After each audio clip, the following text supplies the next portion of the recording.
Hey guys, tonight we are going somewhere history forgot to look.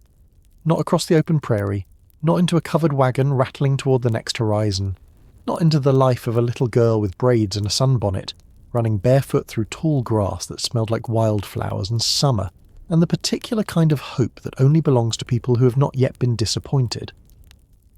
Tonight, we're going inside a house on 3rd Street, into Smet, South Dakota, a house that smells like bread that baked this morning, and dried lavender pressed between folded linens, and wood that has absorbed a decade of South Dakota winters and still held. A house where the parlour clock ticks so steadily that you stop hearing it after a while, until the day you cannot stop hearing it.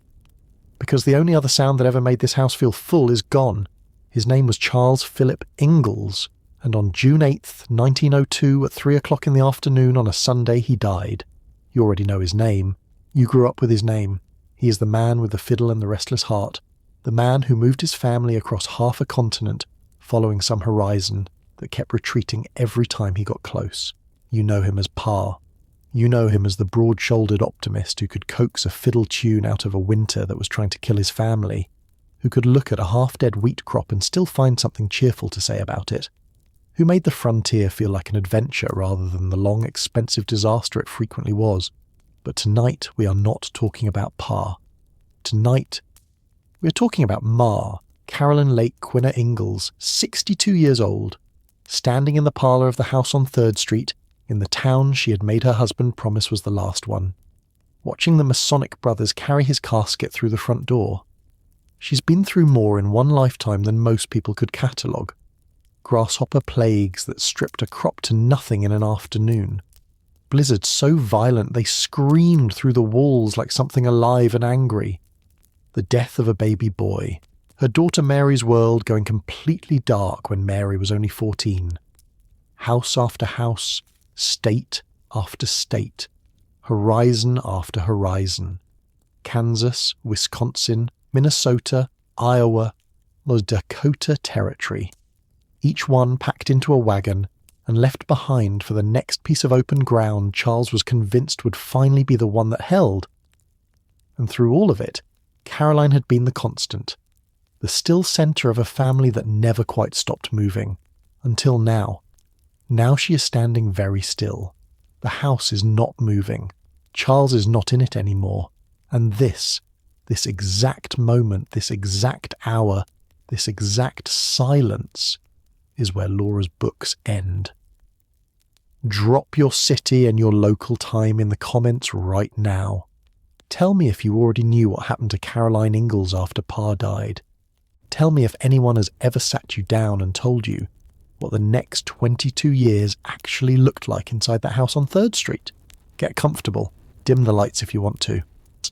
Because what happened to the woman America called Ma is one of the quietest, most invisible, most completely overlooked survival stories this country ever produced, and it begins today, with a clock that is ticking too loud, and a fiddle that will never play again. You have been expecting this. That is what you will not say to anyone. Not today, not this week, possibly not ever. But it is the truth, and you know it, the way you have known most hard truths in your life, long before they arrived, and quietly, and without the luxury of falling apart over the knowing. Charles had been ill for weeks, some accounts say months. He moved through his days with the careful, deliberate slowness of a man who is spending something that is almost gone. His heart, pushed hard by 4 decades of frontier labour, hard weather, lean years, and the particular physical toll of a life spent building things in places that did not want to be built upon, had simply started to give out. He was 66 years old. He had lived in this house, at 210 3rd Street, for 15 years. He had built it himself, the way he built most things, addition by addition, room by room, piece by piece, with the stubbornness of a man who was not going to let a lack of capital stop him from finishing a thing he had started. He began it in 1887, he completed it in 1889, and then he stayed in it, which for Charles Ingalls was its own kind of remarkable achievement, because Charles Ingalls had spent most of his adult life being unable to stay anywhere for long. But you had extracted a promise in 1879, When you arrived into Smet and looked at the raw, wind-scraped, still deciding what it wanted to be town, and looked at your husband and made him say it. Made him actually say it out loud. This was the last move. They were staying. They were going to build something here, and they were going to keep it. He kept that promise. He built the house. He helped found the Congregational Church. He served as Justice of the Peace. He sat on the Masonic Lodge of Smet No. 55 and paid his dues and attended his meetings, and was the kind of man a small town trusts without having to think very hard about whether to trust him. He was not wealthy. He was never wealthy. But he was known and respected, and that is the currency that actually circulates in a town of 800 people on the South Dakota plains, and now he is gone. And in the kitchen, the bread is almost done. You go and check it, because the bread is in the oven, and burning bread in a house full of grief is one more thing that does not need to happen today. That is who you are. That is who you have always been. The woman who makes sure the bread does not burn. The town of Smet in the summer of 1902 is a settled place. It is nothing like the raw, howling newness of the town you drove into on a railroad work train 23 years ago, with a stack of lumber and 4 children and a husband whose eyes lit up every time he saw empty space.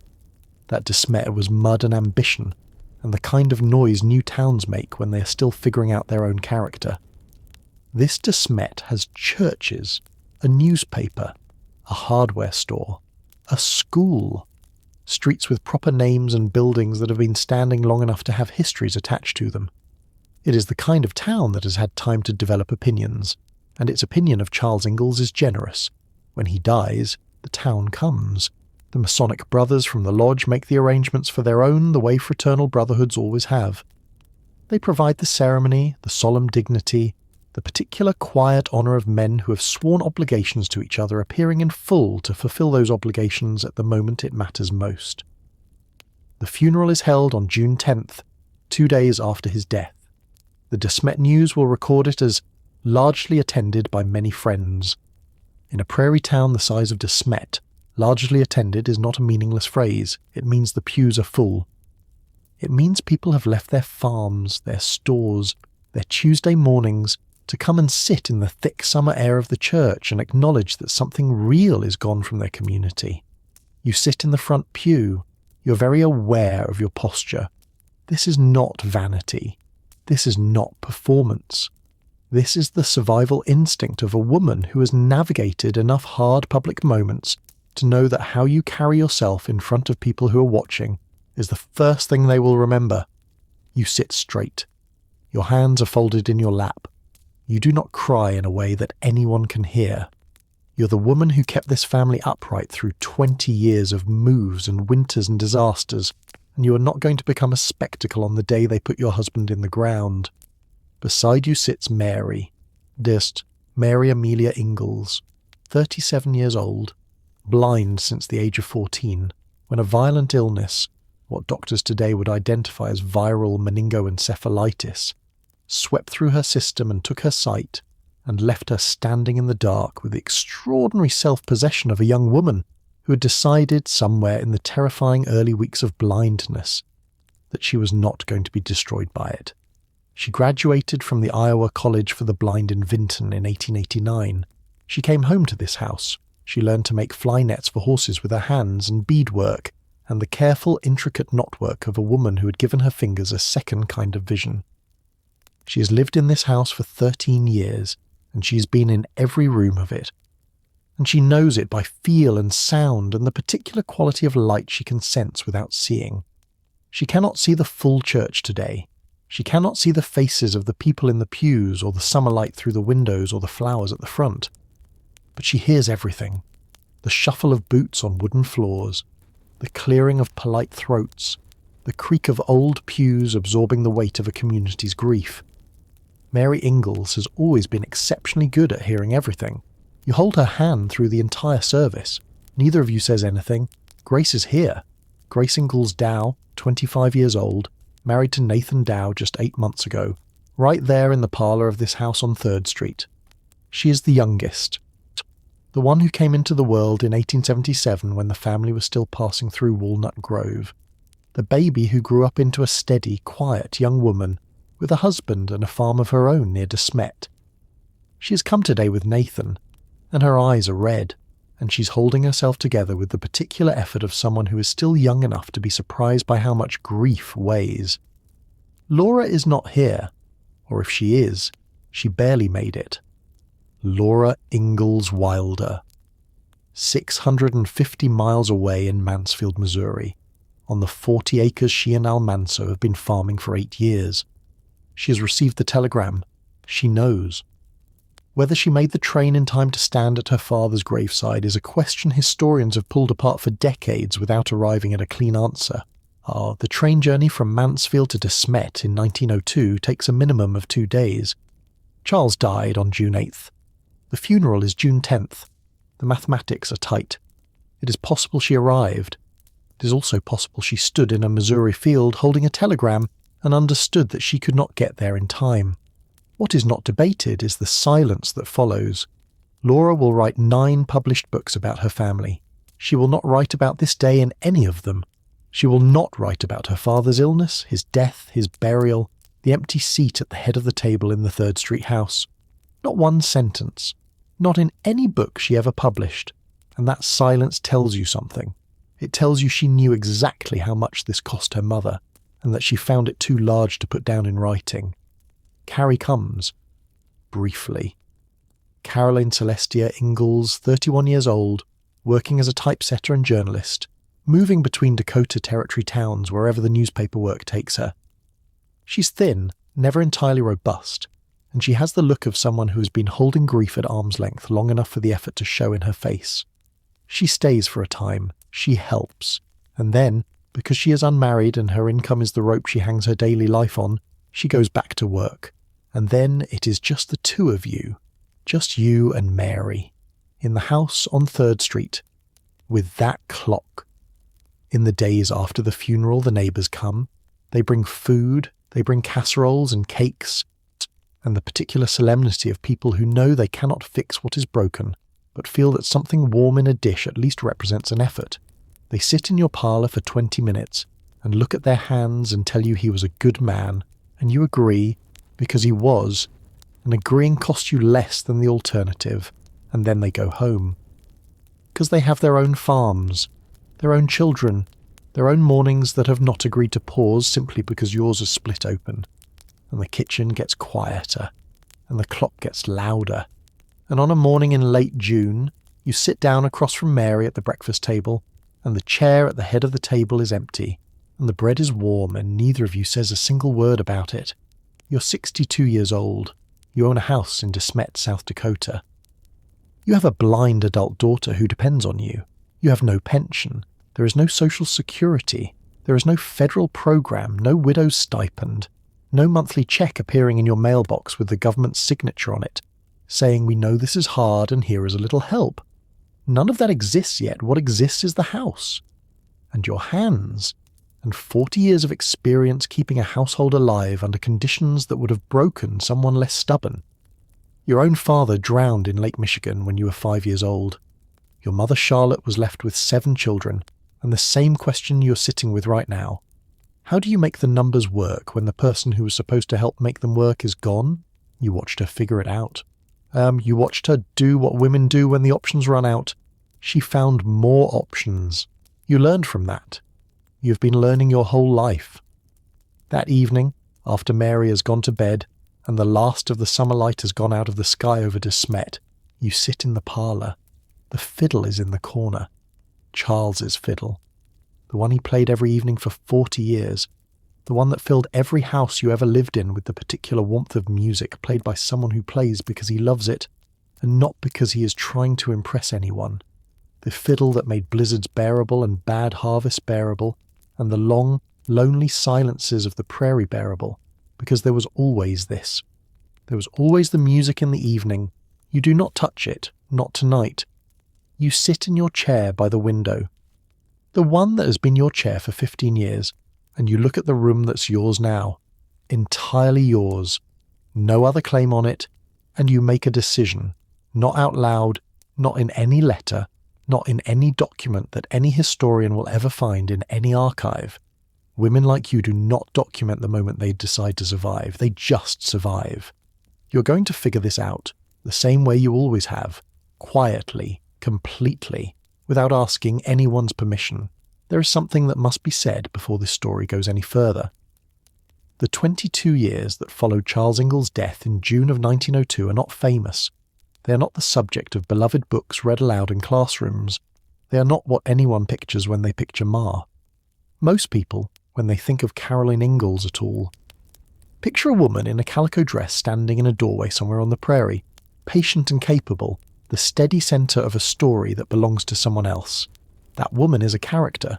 The real Caroline Ingalls spent those 22 years doing laundry, washing other people's clothes with her own hands because she needed the money, and that was what was available to a woman of 62 in a small Dakota town in the first decade of the 20th century.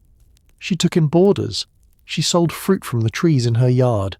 She walked arm in arm with her blind daughter through the streets of Smet in the mornings, because they were each other's company and each other's anchor, and there was no one else. She went to church every single Sunday. She wrote letters to a daughter 600 miles away that she saw perhaps once a year, if the year was a good one. She watched the world she helped build transform itself, slowly, into something she half recognized. And she did all of it without a single published word being written about her, without a museum, without a documentary, without anyone pulling back the curtain and saying, here is what the real story looked like after the wagon stopped. This is that story. And in Chapter 2, we are going to find out exactly how Caroline Ingalls kept the lights on in that house when the man who was supposed to pay for them was gone. She had one asset. She had one house and two hands, and the hard-won knowledge of a woman who had been stretching nothing into something her entire life. What she built with those tools in the years that followed is one of the most quietly remarkable acts of survival in American pioneer history. Come back for that. The clock is still ticking. The morning always comes, no matter what happened the day before. That is something the frontier teaches you early, if it teaches you nothing else. The sun rises over the flat South Dakota horizon without asking whether you're ready for it. The stove needs stoking whether or not you slept. The bread dough does not wait for grief to finish. And the house on 3rd Street, which has stood through 15 South Dakota winters and outlasted the man who built it, wakes up on the morning of June 9th, 1902, in exactly the same way it woke up every morning before. It is just quieter. You are awake before the sun. This is not unusual. You have been awake before the sun for the better part of 40 years, first because farm life demands it, and then because the habit carved itself so deeply into your bones that your body no longer needs an alarm. You are up before 5, the grey light of a South Dakota summer morning pressing thin and uncertain against the windows, and you stand in the kitchen and you build the fire in the stove the same way you have built it every morning since 1887, with the same practiced economy of motion that means the fire is going and the kettle is on before anyone else in the house is awake. Mary is still sleeping. You can hear the particular quality of silence from her room. That means she's not yet stirring. Mary Ingalls sleeps deeply and wakes softly, which is the opposite of the way she does most things. Because in her waking hours she's precise and alert and paying attention to everything with those brilliant, unseeing eyes. She has been this way since she was a girl, even before the illness, even before the darkness. She has always paid attention. You make 2 cups of tea, you sit at the kitchen table, and you do what you have always done when a problem presents itself. You think it through to the end before you begin. Here is what you own, the house at 210 3rd Street. Built by your husband's hands, added to over the years as resources permitted, fitted out with everything a permanent home requires. 2 stories, a proper kitchen, a parlour, bedrooms upstairs, a yard with trees, a neighbourhood that is established and quiet and knows your name because in a town of roughly 1,000 people, everyone knows your name, especially when you have been there since the town was new. Here is what you do not own. Income. Any kind of regular, reliable income that does not require Charles Ingalls to wake up tomorrow morning and go to work. His wages as justice of the peace. His occasional odd jobs. whatever small economies he had maintained in the later years of a working life that had never produced great wealth, but had kept the household functional, all of that stopped on June 8th at approximately 3 o'clock in the afternoon. There is no pension. There is no widow's stipend from any government agency, because no such thing exists in 1902. There is no financial safety net installed by any institution, public or private. To catch a woman of 62 when the man she shared a household with for 42 years stops being able to share it, the Social Security Act is still 33 years away from being signed into law. You have a house, and you have 2 capable hands, and you have the 40-plus years of accumulated knowledge of a woman who has managed households under conditions that would have broken a less practical person. That is your inventory. That is everything you are working with. You take a sip of tea, and you make your first decision. The house is the asset. This is the core of it, and once you see it clearly, everything else arranges itself around it. The house at 210 3rd Street has 2 stories. You and Mary occupy the first floor. The upstairs has rooms. Rooms can be rented. Now, this is not a new idea. In 1902, in small towns across the American Midwest, widows with property and without income were making exactly this calculation every day. The boarding house, the rooming house, the practice of opening your home to paying guests. This was the quiet, unglamorous backbone of the widow's economy. The thing that stood between a woman who owned a house and a woman who owned nothing at all. You do not advertise in any dramatic way. You do not need to. In a town of 1,000 people, you mention to the right person in the right context that you have a room to let upstairs, and within a week that information has moved through the entire town the way information always moves in small towns, through conversation after church, through the hardware store counter, through the network of people who know each other well enough to know each other's business. The boarders arrive. They are working men, most likely, in a town like Smet in the early 1900s, a railroad town, an agricultural service centre, a community that has settled into the rhythms of small commerce after the frontier excitement faded. There are always men who need temporary accommodation, railroad workers passing through for a season's work, young men who have arrived in town to take a clerk's position at the hardware store or the lumber yard and have not yet established enough of a life to rent a house of their own. The occasional schoolteacher, new to the district, who needs a room for the academic year while they find their footing in the community. They bring their laundry with them. This is not metaphorical. This is the literal second income stream. You take in washing. Let that settle for a moment, because the language does not quite carry the full weight of what it means. Taking in washing in 1902, before running water, is standard in most South Dakota farmhouses. Before washing machines are common household equipment, means this. You haul water from the pump. You heat it on the stove in a heavy iron pot until it boils. You sort the laundry, because everything must be sorted. The whites from the colours, the linens from the woolens, the things that can bear hot water from the things that will shrink or bleed if they get it. You scrub each piece against a washboard, which is exactly as exhausting as it sounds, with a lye soap that strips the dirt out and takes a layer of skin with it, if you are not careful. You wring each piece by hand, twisting and squeezing until the water runs mostly clear.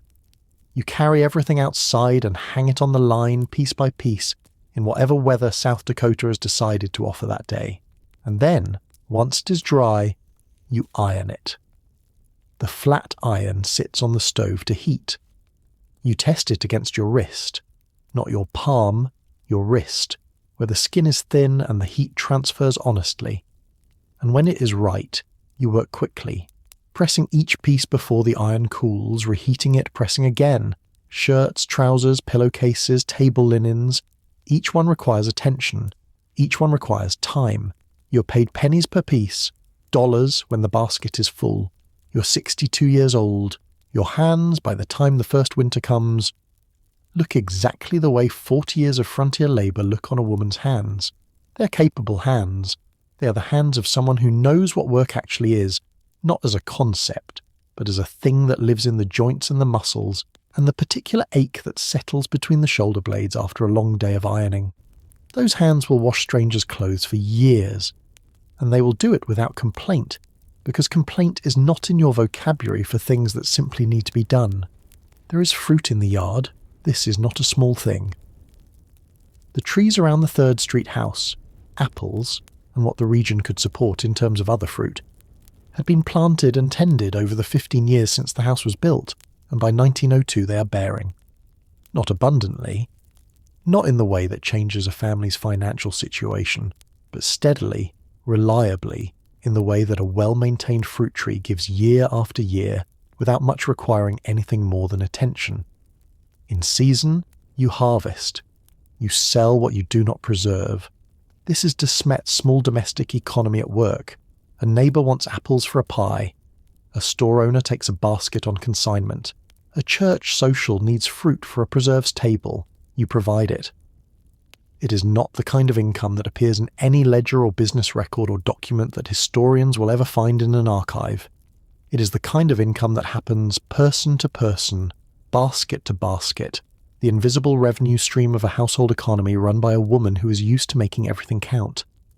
The fruit from the yard trees feeds you, supplements you, and provides the small seasonal income that fills in the gaps the laundry and the borders leave open. And then there is Mary. Here is where the story of Caroline Ingalls' survival corrects a myth so thoroughly that it should feel like a window being opened in a room that has been closed too long. Mary Ingalls is not helpless.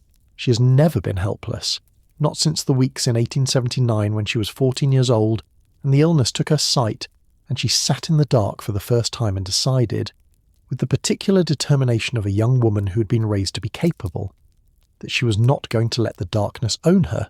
She learned Braille. She learned music.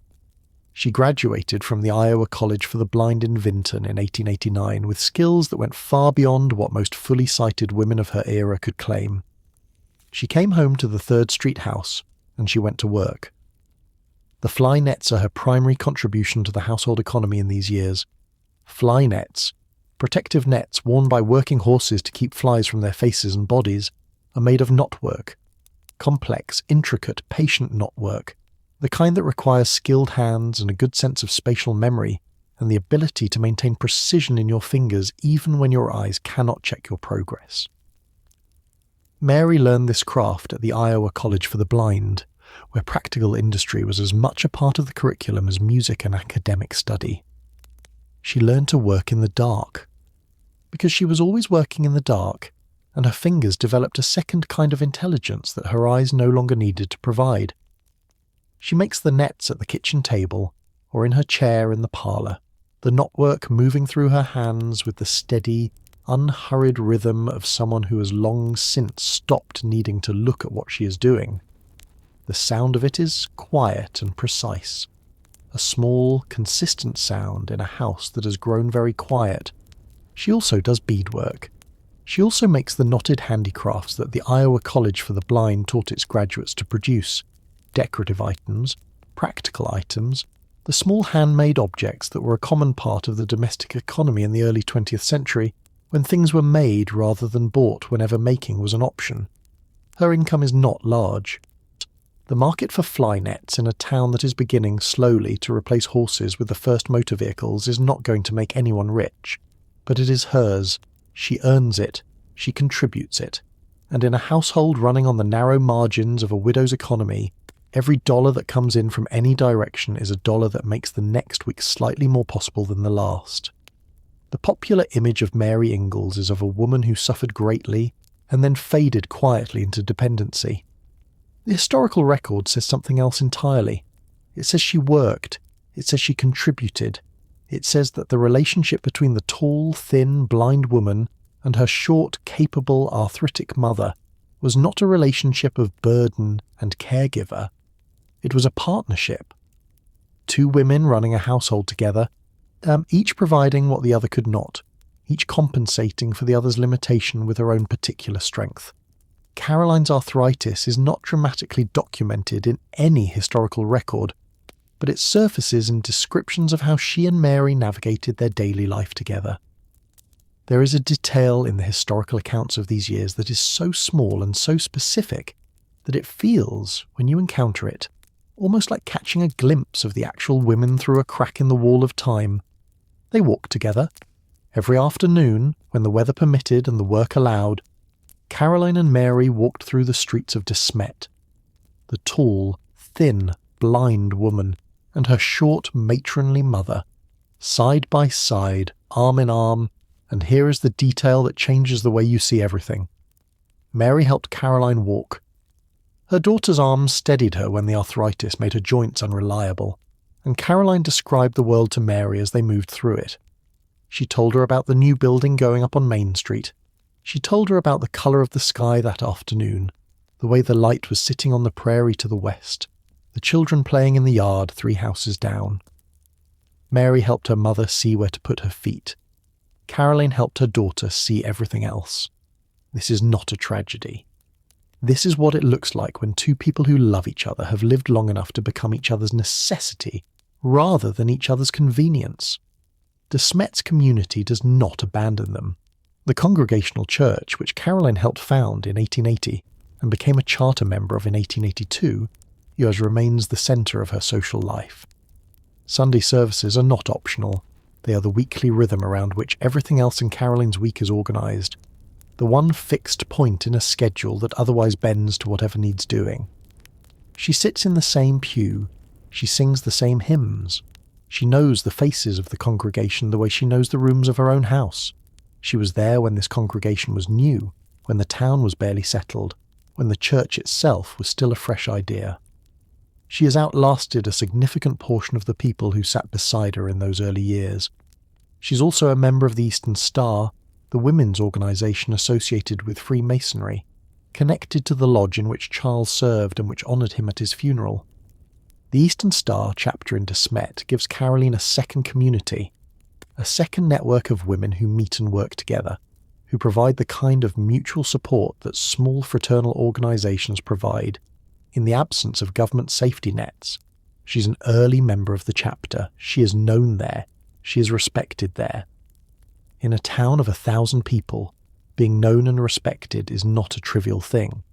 It means that when you are struggling, and Caroline is struggling, with the daily, quiet, undramatic kind of struggle that does not make anyone's newspaper, the town adjusts around you. Neighbours bring things. The church finds ways to help that do not require anyone to use the word charity out loud, because Caroline Ingalls would not accept charity and everyone knows it. They find the other words. They find the structures. And a loaf of bread left on the step. A neighbour's son who offers to chop wood at a price that is less than market rate and more than a favour. The small economies of community care that have no name but have always existed in the gaps between what a person can do alone and what they actually need. The letters come from Missouri. Laura writes regularly. She's been writing regularly since 1894, when she and Almanzo and Rose left De Smet for the last time and settled on Rocky Ridge Farm outside Mansfield. The distance between Mansfield and De Smet is not quite a continent, but it is 650 miles that might as well be a continent given what transportation and the cost of it represent in 1902, a train journey that takes 2 days at minimum. An expense that a woman running a farm on limited margins in Missouri cannot justify more than rarely, if at all. What it is important to be precise about here, because history is only worth the trouble if it is actually true, is that the silence around Caroline Ingalls' widow years is not the silence of a daughter who stopped caring. Laura Ingalls Wilder wrote to her mother regularly. The letters travelled back and forth between Mansfield and De Smet through the years of Caroline's widowhood, maintaining a connection that physical distance made imperfect but did not sever. What Laura never did, what scholars and historians have established clearly, is publish anything about these years. She wrote 8 books about her mother. She did not write the 9th. Not because she did not know what was happening in that house on 3rd Street, but because what was happening did not fit the story she had chosen to tell. The story she was telling was about childhood, about the covered wagon and the open prairie, and the particular romance of a country that had not yet finished deciding what it was.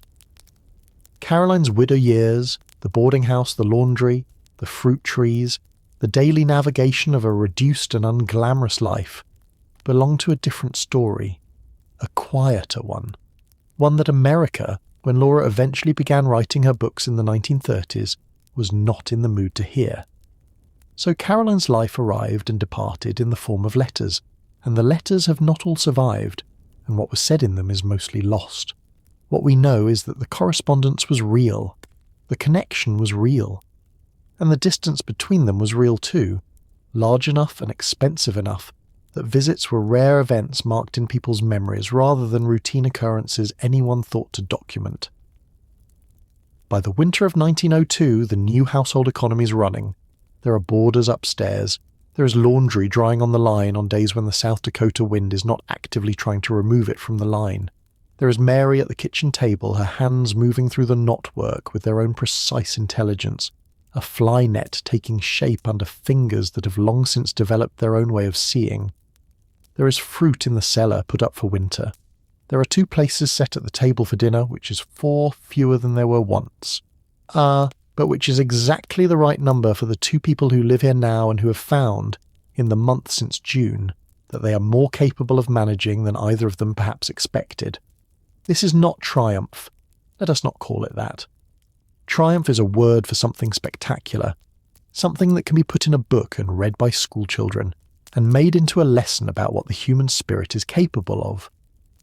What Caroline Ingalls achieved in the years after Charles died was not spectacular in any sense that would make a good narrative. It was instead that far less celebrated but far more common thing. She simply kept going. One morning at a time, one load of laundry at a time, one basket of apples at a time, one letter to Missouri at a time. She was not surviving because she was exceptional. She was surviving because she had no intention of doing anything else. Here is the question no one asks about the women who ran boarding houses and took in laundry in small American towns in the early 20th century. Here is the question that the history books skip past because it does not produce dramatic evidence. What did they think about when the work was done and the house was quiet and there was nothing left to do but sit? What did Caroline Ingalls think about in the evenings of those first years when Mary had gone to bed and the house was still and the parlour clock was marking time in its steady, indifferent way? She thought about the past, almost certainly. A woman of 62 who has spent 4 decades following a restless man across half a continent has a great deal of past to think about.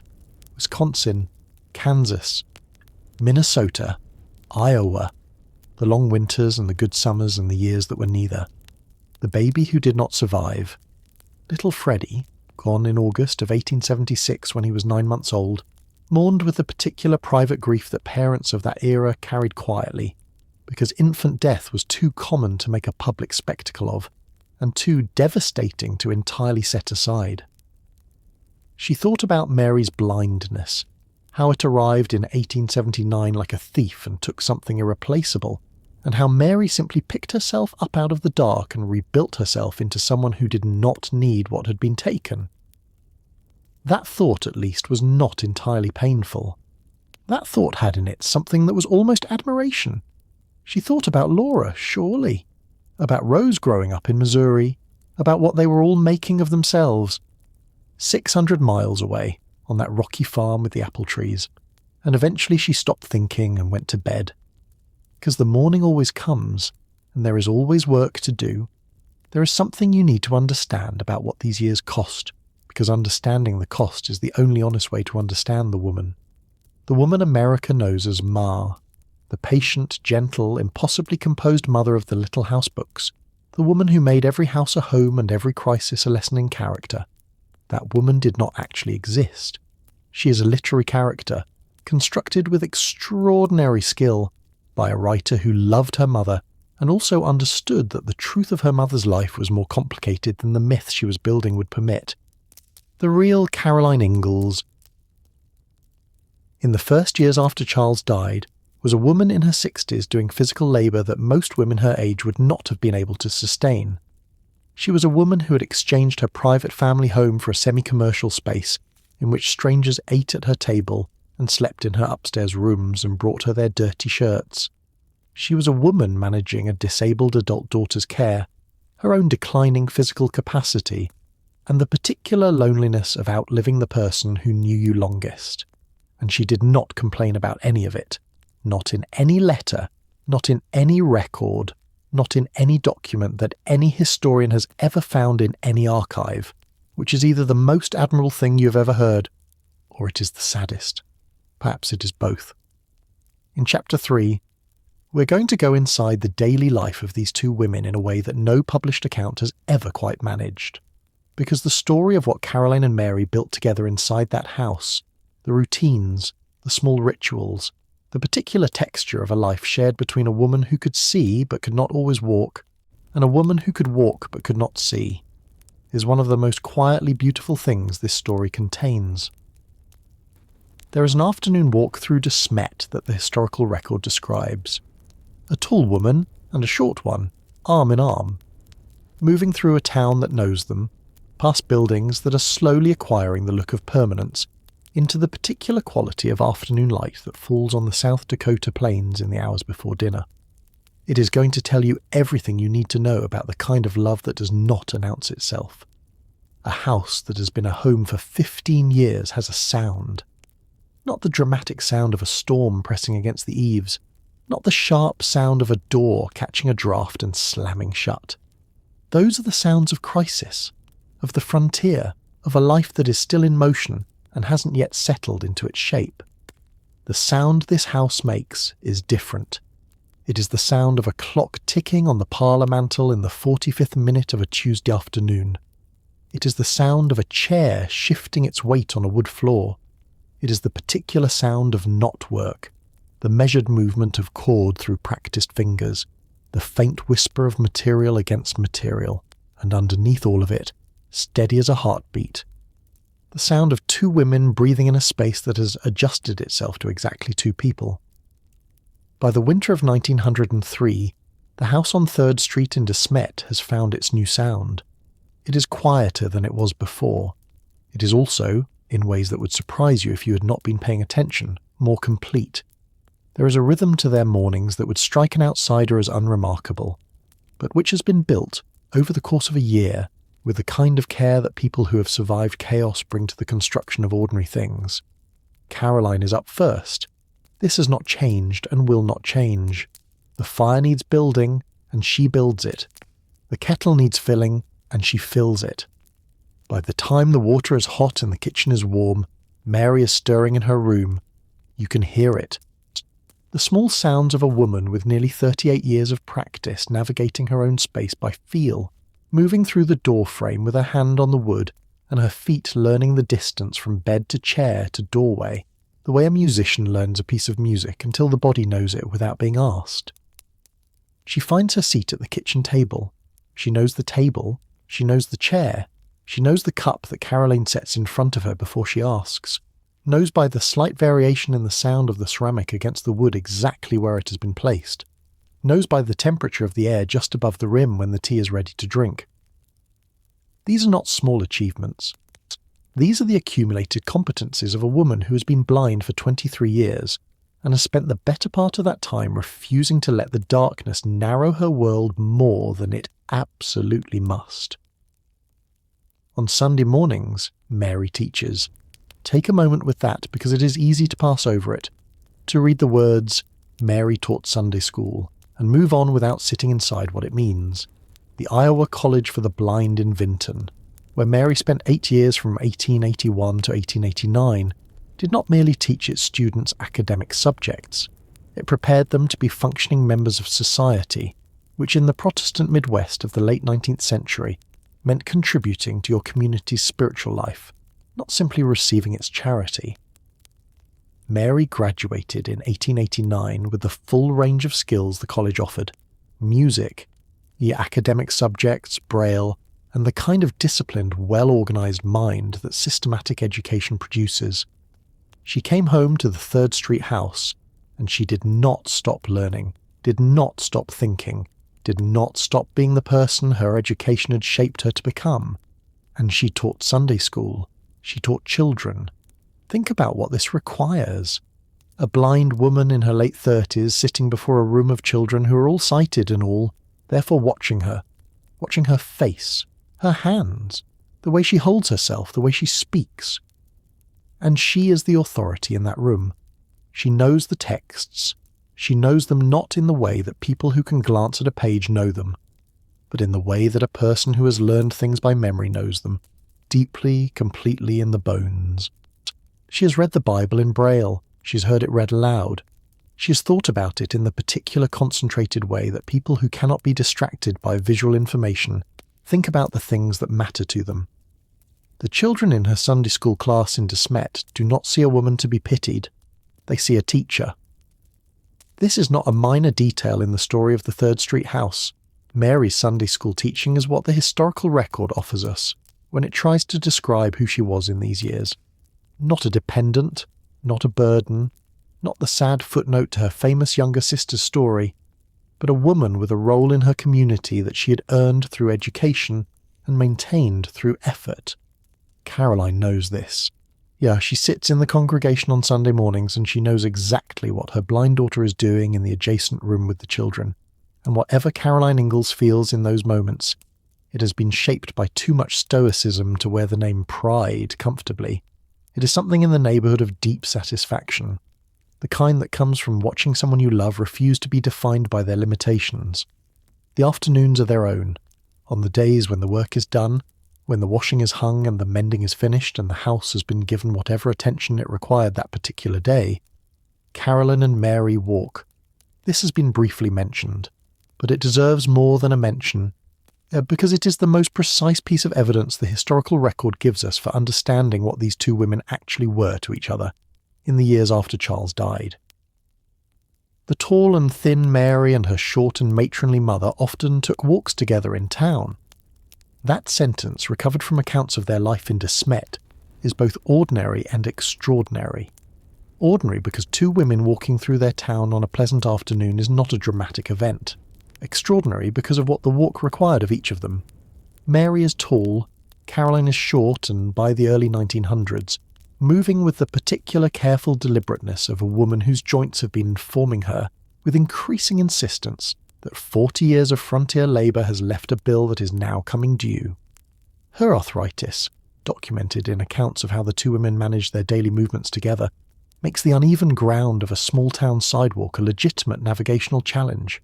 Ice patches in winter, rough boards in spring, the places where tree roots have lifted the walkway and created small but meaningful traps for a woman who cannot afford to fall. Mary's arm steadies her, and as Mary steadies her mother's body through the physical world, Caroline gives Mary the other world, the one that exists above the level of footpaths and curbs. She tells her about the colour the elms have turned in October, that particular orange that South Dakota elm trees go just before the cold comes. She tells her about the new storefront on Main Street, what colour they have painted it and whether it suits the building or not. Caroline has opinions on these things, as women who have lived somewhere long enough to care about it do. She tells her about Mrs. Somebody's new baby, glimpsed in its carriage outside the hardware store, and the expression on its face, which is the universal expression of a baby who has not yet decided what it thinks about being outside. Mary listens. Mary always listens with the full, completely unself-conscious attention of a person for whom listening is the primary way of knowing the world. She has been listening to it for 23 years, and she has gotten very good at it. This is what they are, on those afternoon walks through Smet. They are two women who between them possess one complete set of senses. Caroline sees what Mary cannot. Mary steadies what Caroline cannot trust. Together they navigate the town that has been Caroline's home since 1879, a town she helped found, that she watched grow from a railroad camp into a settled community of 1,000 people, that she is now growing old inside of. The town knows them.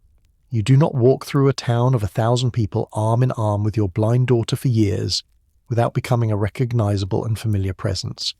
People in Smet in those years would have known to expect Caroline and Mary on fine afternoons, would have known the particular pace of their progress down the sidewalk, the way they moved around each other's limitations without drawing attention to them, the way Caroline's head turns slightly to describe something, and Mary's face tilts toward the description as if she could see it by listening.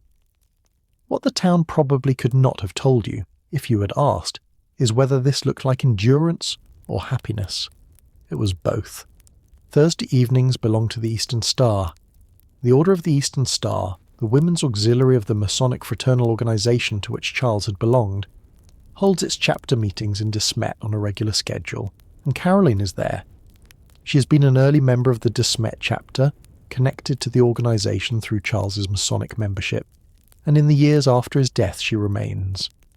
There is something worth understanding about what the Eastern Star means to Caroline in these years, beyond the simple social function of a regular meeting.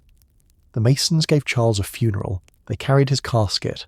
They were there, in the formal ritualised way that fraternal organisations of that era were present at the significant moments in their members' lives, and through the Eastern Star, Caroline remains connected to that institution, remains in a sense connected to the network of community respect that surrounded Charles, and that now, in widowhood, is part of what holds her upright. It is also, more practically, a room full of women. Women who know what it is to run a household, to manage money carefully, to negotiate the complicated social landscape of a small town where everyone knows your business, and your reputation is the only currency that does not depreciate. The Eastern Star's social charity work, its meetings and its rituals and its conversations gives Caroline a community of equals, women of her own generation and her own standing, who understand, without anyone needing to explain it, the particular mathematics of a widow's life. Mary does not attend the Eastern Star meetings, these are Caroline's hours. She walks to the chapter meeting and she sits in a room that is not her parlour, and she talks with women who are not her daughter. And for the length of those meetings, she's not primarily a caregiver, or a boarding house manager, or a woman surviving on the earnings of her own hands. She is a member.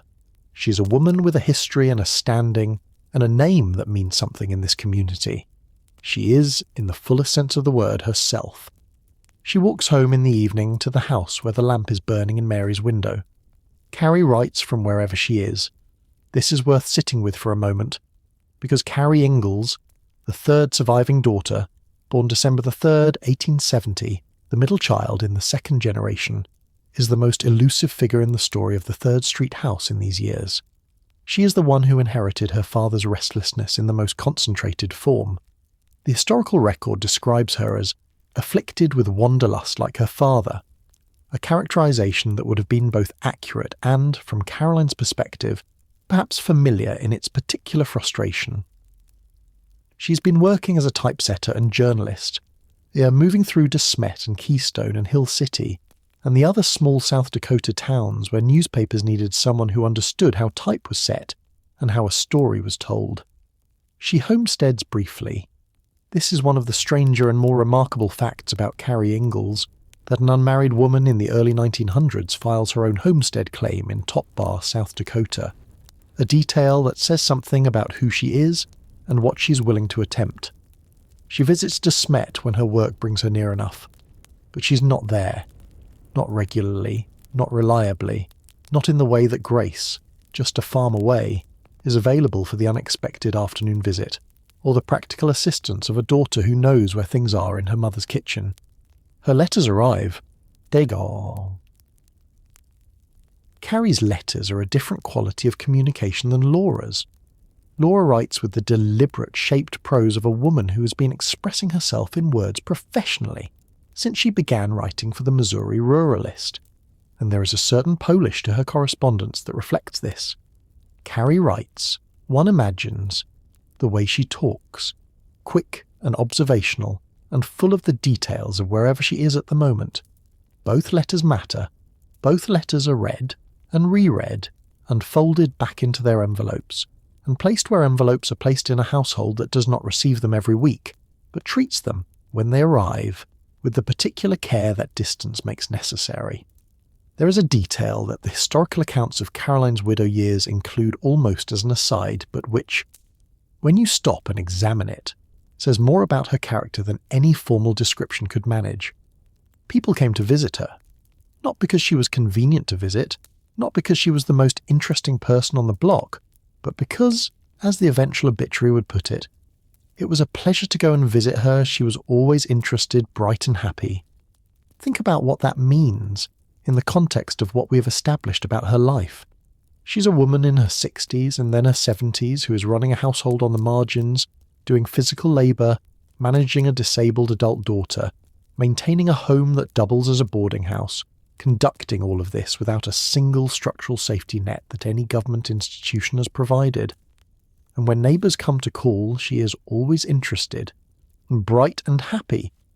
Not resigned. Not merely functional. Not enduring. Interested. There are people who manage hardship with a kind of tight-lipped minimalism that turns survival into a private performance of discipline. And then there are people, rarer and more remarkable, who manage it with their curiosity fully intact, who remain genuinely interested in the world around them, even when the world has given them reasonable cause to turn inward and stop paying attention. Caroline Ingalls is in the second category. She asks about your family. She asks about the thing you mentioned last time she saw you that you have probably half forgotten you mentioned. She pays attention to the details of other people's lives because paying attention has always been how she keeps herself connected to the world. And connection is how she stays alive in the fullest sense, not just breathing but present, engaged, still here. Her obituary would call her a good mother, a good neighbour, a good friend. Read that list again, note the order. Note that neighbour and friend are on the list at all, because for a woman of her era, those designations are not decorative. They mean something specific. They mean she showed up. They mean she was present in her community in ways that extended beyond her own front door. They mean the women in her neighbourhood and her church and her Eastern Star chapter knew her not just as the widow on 3rd Street, but as someone who was genuinely interested in them, and whom they were genuinely interested in return.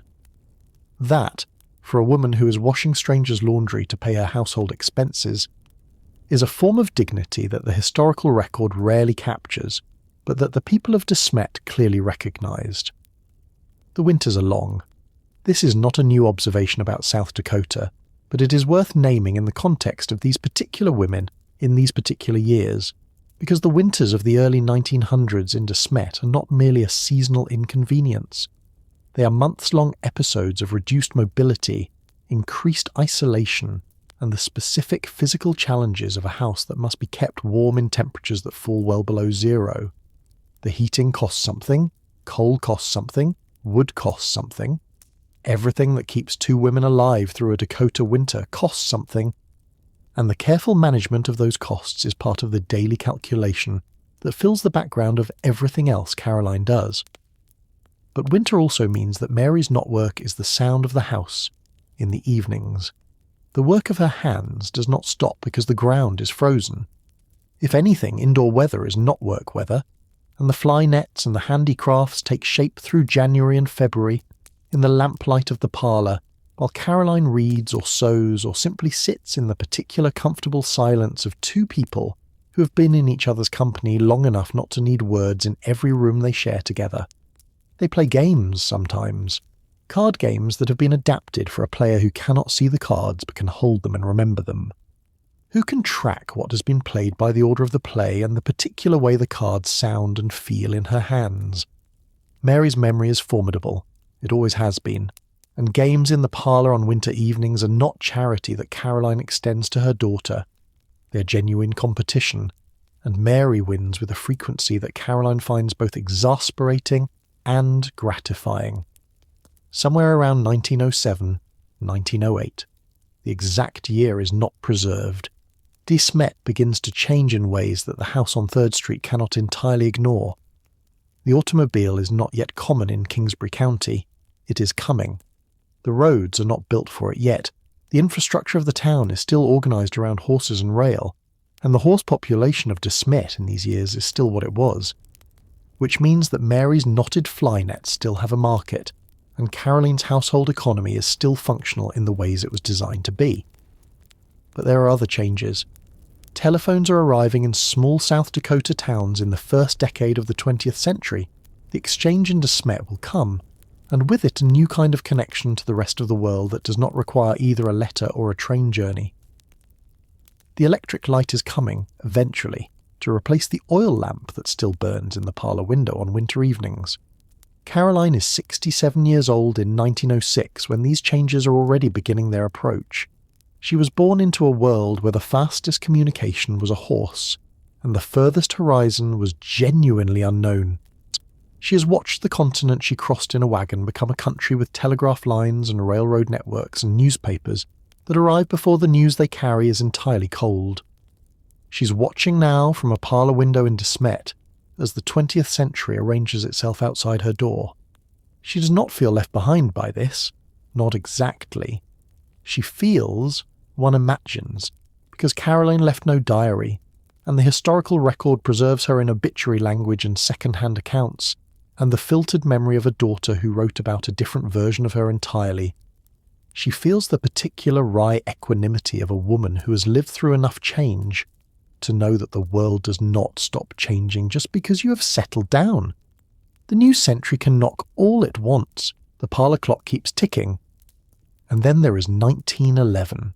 For 9 years, from 1902 to 1911, the rhythm of the 3rd Street house has been this: Caroline and Mary and Grace nearby, and Carrie somewhere on the road, and Laura in Missouri with a 600-mile gap between them that has been navigated primarily by mail.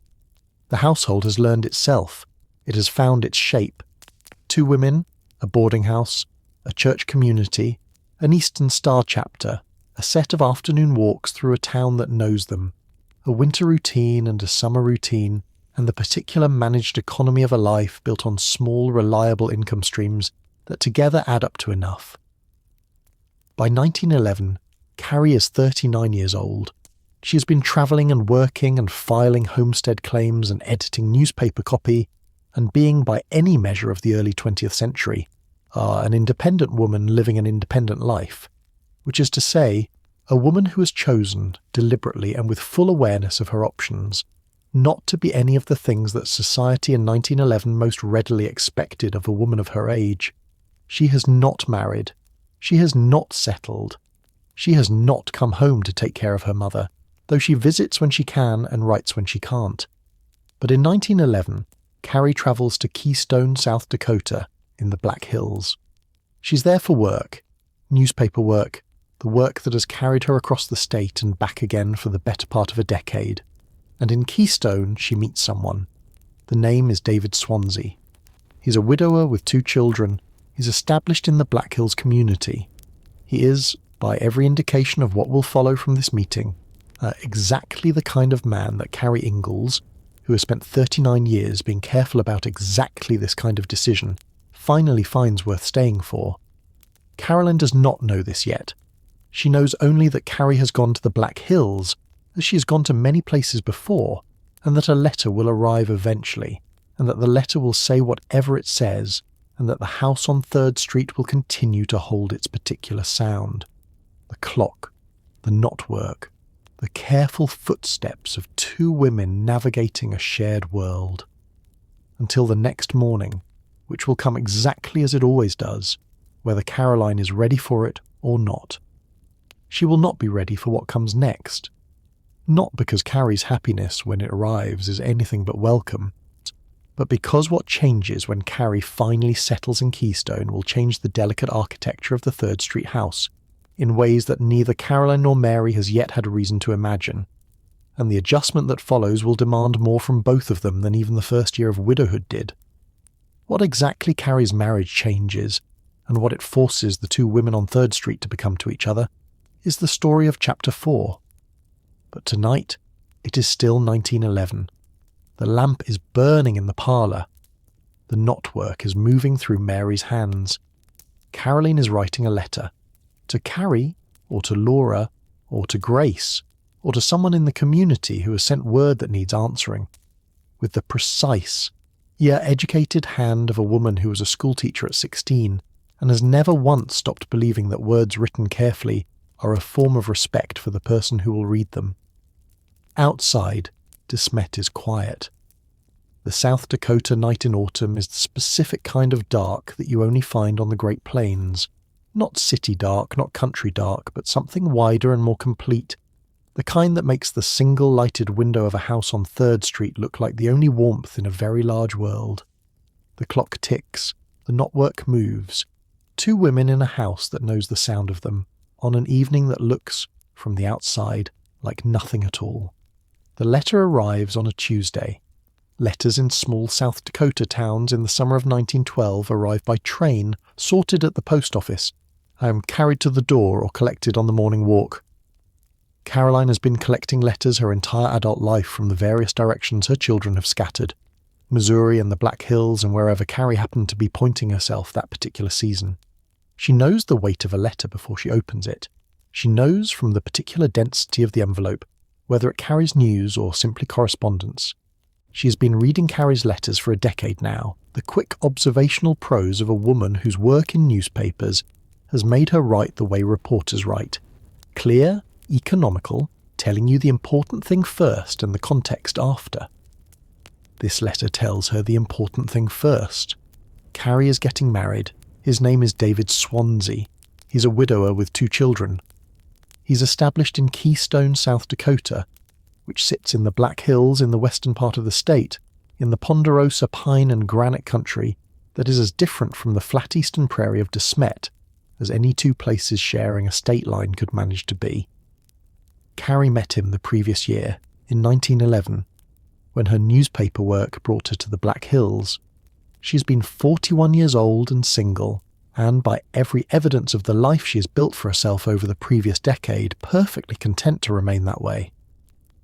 She homesteaded her own claim. She set her own type.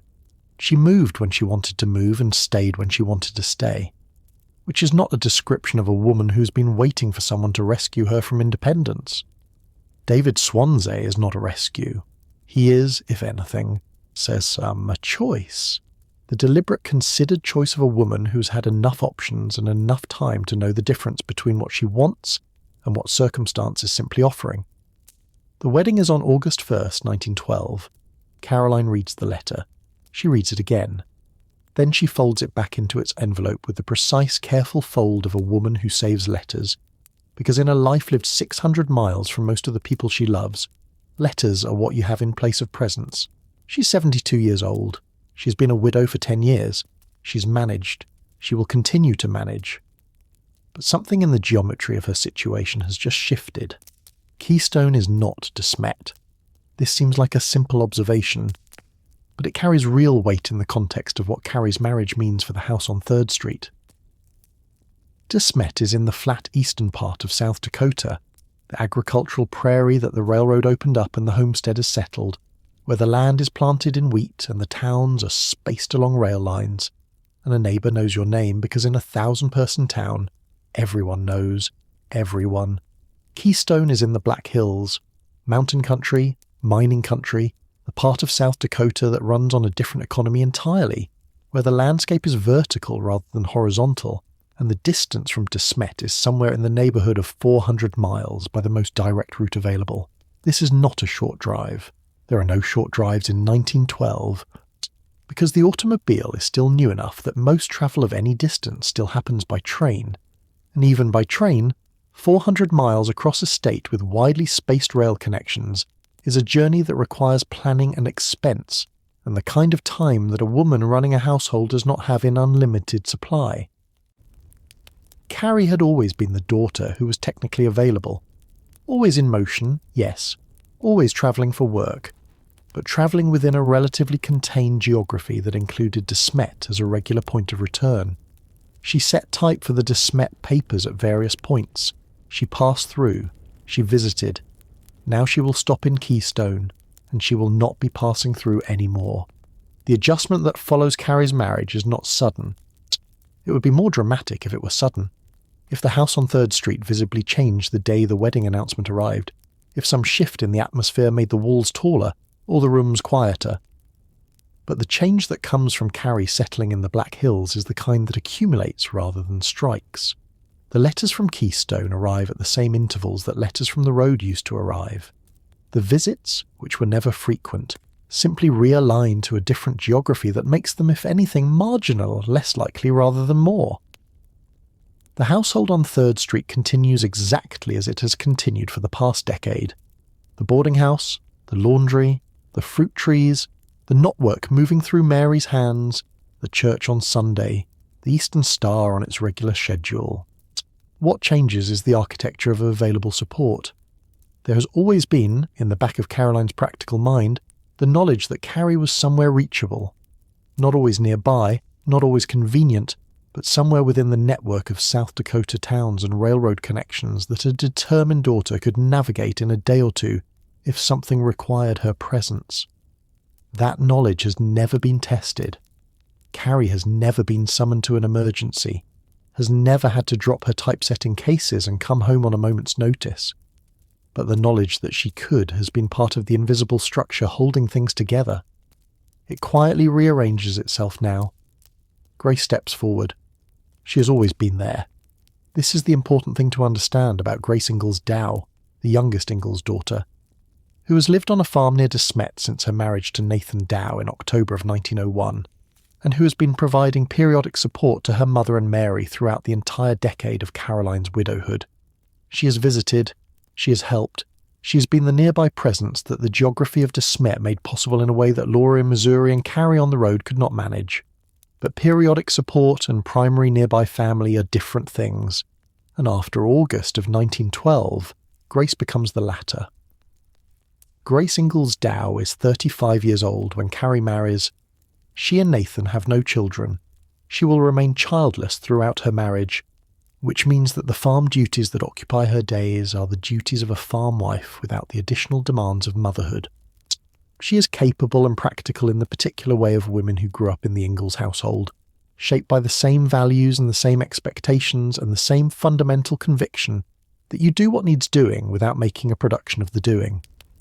What needs doing, increasingly, is what Grace finds herself doing on the Tuesdays and Thursdays when farm work permits it, coming to the 3rd Street house, sitting with Caroline and Mary, carrying whatever needs carrying, noticing what needs noticing.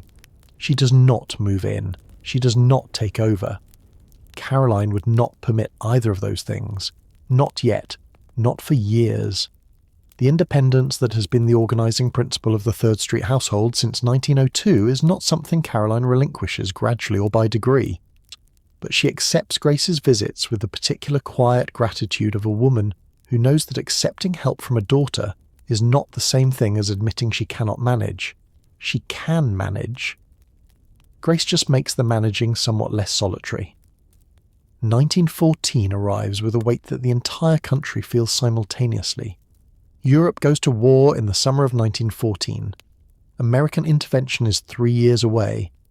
The United States will not enter the First World War until April of 1917, and even then, the experience of the war will arrive in small American towns like Smet, not as the immediate catastrophe it is for European cities, but as a series of departures, young men from the community signing up or being drafted, shipping out to training camps and then to France.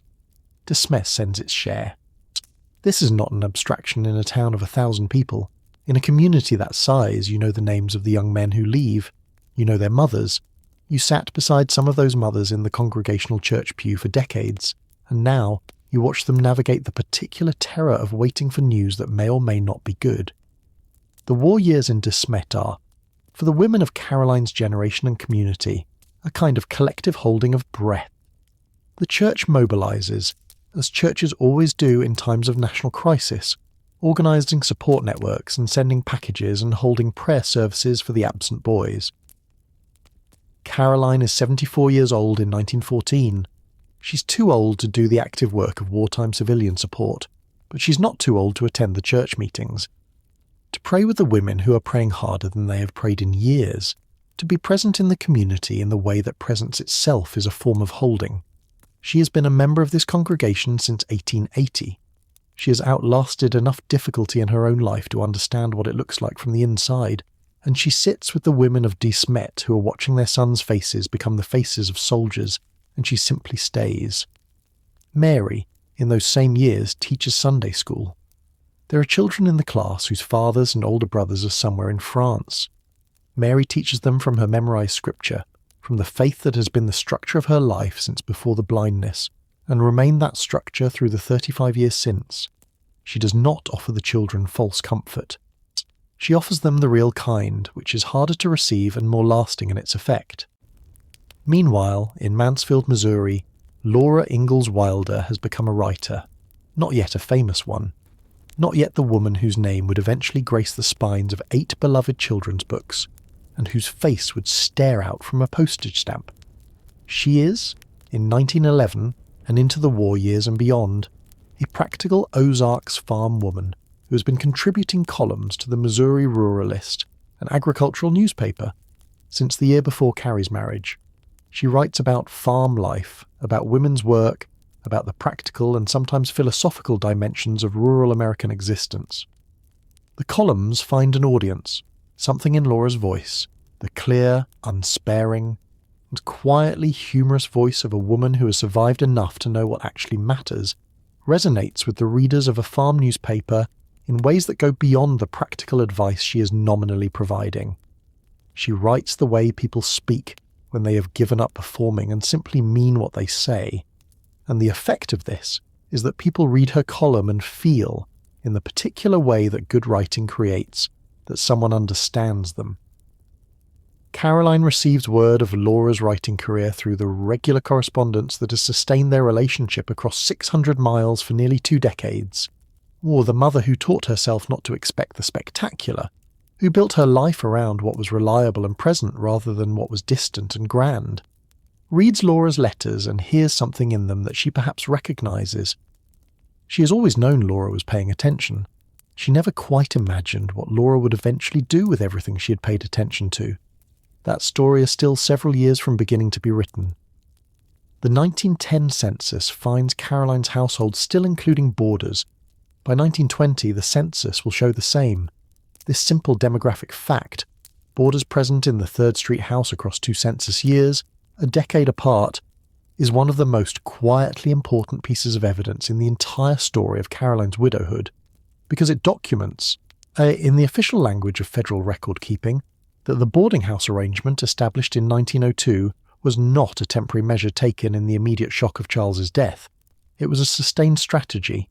It endured through the war years, through Carrie's marriage, through the slow accumulation of aging that was beginning to make the physical labour of the household more difficult. Caroline is still running a boarding house at 75, at 76. The laundry work, which is among the most physically demanding domestic labour a woman can perform, likely reduces as the years advance, and the arthritis makes the wringing and hauling progressively harder. But the rooms upstairs continue to generate income, and the fruit trees in the yard continue their annual production, and the household continues to function. There is something almost stubborn about this. Not stubborn in the sense of pride that refuses reasonable help, but stubborn in the deeper sense, the refusal to downsize her life before her body genuinely requires it. The insistence on remaining useful in the ways she has always been useful, the quiet resistance to becoming, ahead of schedule, the kind of old woman who depends rather than provides. She is not ready for that yet. The house on 3rd Street is not ready for that yet. But the world that sustained the boarding house economy is changing in ways that are visible to anyone who pays attention. And Caroline pays attention. Horses are disappearing. Not overnight, not dramatically, but steadily, the way all large historical changes happen, which is not in a single moment but in the accumulation of individual moments that each seem small until you add them up and realise the total is something significant. The automobile, which was still a curiosity in most rural South Dakota towns in the early years of Caroline's widowhood, has become by the mid-19-teens a genuine presence on Smet streets. Where there were horses tied at rails outside the hardware store in 1905, there are now, more frequently, the angular shapes of early motor cars. The feed stores and stables that were once among the town's essential businesses are quietly reorganising themselves toward the future. Mary's fly nets, the knotwork horse equipment she has been making at the kitchen table since 1902, the practical, and saleable contribution to the household economy that her training at the Iowa College for the Blind made possible, are finding a smaller market. The horses that wore them are not gone, not entirely, but the working horse population of a small prairie town is declining in the 2nd decade of the 20th century as the internal combustion engine takes over the functions the horse once performed. Mary's hands do not stop. She shifts toward the beadwork, toward the other handicrafts that the Iowa College for the Blind included in its curriculum, toward the decorative work rather than the strictly functional, because decorative work has a market that does not depend on the survival of any particular technology. Her contribution to the household economy remains, recalibrated to what the market now absorbs rather than what it used to need. She adjusts without drama because adjustment is the primary skill that both she and her mother have been practicing their entire adult lives. But the fly net market's slow disappearance is a quiet harbinger. It is the first sign that the specific conditions under which the 3rd Street household built its survival strategy are themselves beginning to change. The economy that sustained the boarding house, the laundry work, the fruit sales, the knot work, that economy belongs to a particular era, and the era is beginning, gently but unmistakably, to move on. There is a detail from these years that the historical record gives us in oblique form, through the language of Caroline's eventual obituary and the accounts that neighbours and church members left behind. By the later half of the 1910s, Caroline's mobility is changing. She still attends church. The obituary and its related accounts suggest that she remained a faithful church-goer until late in her life, and late is a relative term for a woman who does not die until 1924. But the historical accounts that describe her final years, unable to get around much or attend church, imply that there was a period before that final stage when she was still going, but going less easily, managing the distance from the 3rd Street house to the Congregational Church with more deliberate effort than she once required. The walks that she and Mary have been taking through to Smet since the earliest years of widowhood continue, but they are shorter now. Not because Caroline has stopped wanting to walk, but because the arthritis that Mary's arm has been counteracting for years is making its presence more emphatically known. The joints that have absorbed 40 years of frontier labour and a decade of laundry work and the particular physical insults of a Dakota old age are informing her, with the blunt honesty that bodies employ when they have decided to stop being subtle about it, that the distances she managed at 65 are not the distances she manages at 77. She adapts. She has always adapted. The walk becomes a shorter walk. The church attendance becomes more carefully managed, more dependent on weather and season and the state of her joints on any given morning. The Eastern Star meetings continue as long as they continue, and then they continue less often, and grace begins to come more regularly, and the house on 3rd Street reorganises itself around what the woman who's lived in it for 30 years can now manage rather than what she once managed effortlessly. Grace is there. More and more, grace is there. By the time the armistice ends the First World War in November of 1918, and the young men of De Smet who survived it begin the slow process of coming home, Caroline Ingalls is 78 years old. She has outlived the frontier era, the homestead era, the horse and buggy era. She has watched her hometown transform from a raw railroad camp in 1879 into a settled agricultural community, with churches and schools and telephones and the beginning of automobiles. She has raised 5 children in 5 different states, buried one son at 9 months, watched her eldest daughter lose her sight, and spent the last 16 years running a household alone on the proceeds of other people's laundry and the fruit from her own yard. She is, by any measure of the word, remarkable. She would not use that word about herself.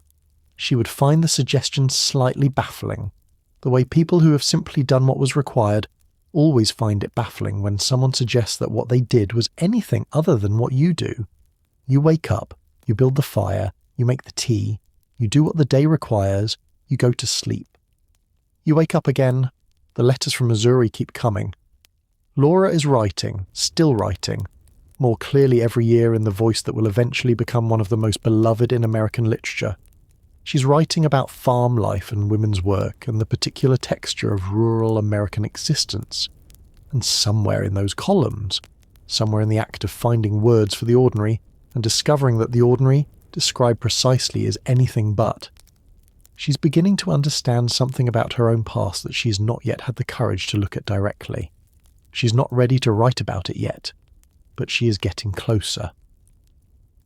The letters travel the 600 miles between Mansfield and De Smet and arrive on a Tuesday or a Thursday, and Caroline reads them at the kitchen table with the particular attention of a woman reading her own daughter's development as a writer, which is what she is doing, whether she would describe it that way or not.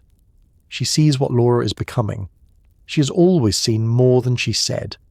What neither of them knows yet, what the clock on the parlour mantel does not know, what the house on 3rd Street does not know, is that the period of relative stability, of the slow and manageable recalibration of old age is approaching its final few years. By the time the 1920s begin, Caroline will be 80 years old. And something about the winter of 1923, something about the particular cold of that final Dakota winter, about the way it settles into a body that has been cold before and come through it, about the frailty that the accounts describe as feeble all winter, will be different from all the winters before it. Not yet. Not in 1920. In 1920, she's still here, still the woman visitors come to see because she is always interested, bright and happy. Still, the woman whose opinion on your family situation is worth having. Still the woman who writes letters in the educated hand of someone who was a schoolteacher at 16 and never lost the belief that words matter. The lamp is still burning in the parlour window. Grace is nearby. The house knows the sound of them. Two women, moving through rooms that have held them for more than 3 decades, navigating their mutual limitations with the practiced ease of people who have been each other's necessity for so long that the word necessity no longer feels like a limitation. It feels, if you've been paying the kind of attention Caroline Ingalls always paid, like the most accurate description of a love available. But there is something coming. The historical record does not prepare you for it, precisely because the historical record preserves Caroline in the language of her obituary and the accounts of her neighbours, words that speak of brightness and interest and happiness and faith, and does not particularly want to look directly at what those winters were starting to cost. What comes for the woman on 3rd Street in the first years of the 1920s is the thing that comes for everyone, eventually, if they are stubborn enough and lucky enough to have gotten this far. It is not a catastrophe. It is not dramatic. It is the quiet, relentless accumulation of age in a body that has given 80-odd years of everything it had to give, and it is the particular tender difficulty of two women who have held each other upright for 2 decades, beginning to reckon, privately and together, with what happens when one of them can no longer do it. Chapter 5 is the one the obituary was written about, and it begins, as all the hardest chapters do, on a perfectly ordinary morning in the house on 3rd Street. The fire needs building. The kettle needs filling. Mary is still sleeping. The fire needs building.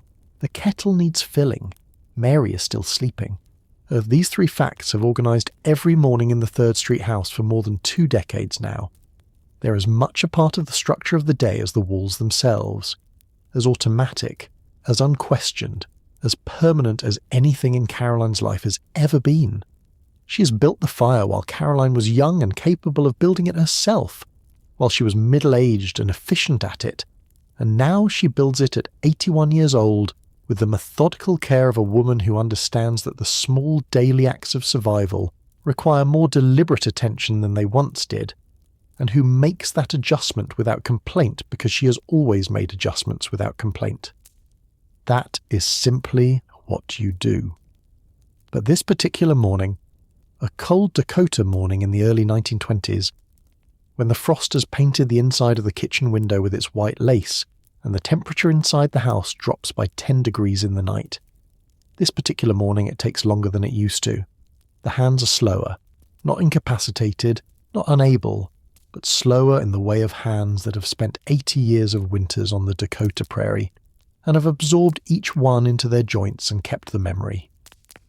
The kindling takes more than one attempt. The iron of the stove is cold against her palms before the fire catches. She stands at the kitchen window afterward, warming her hands around the first cup of tea, and looks out at the empty street and waits for the day to organise itself around her.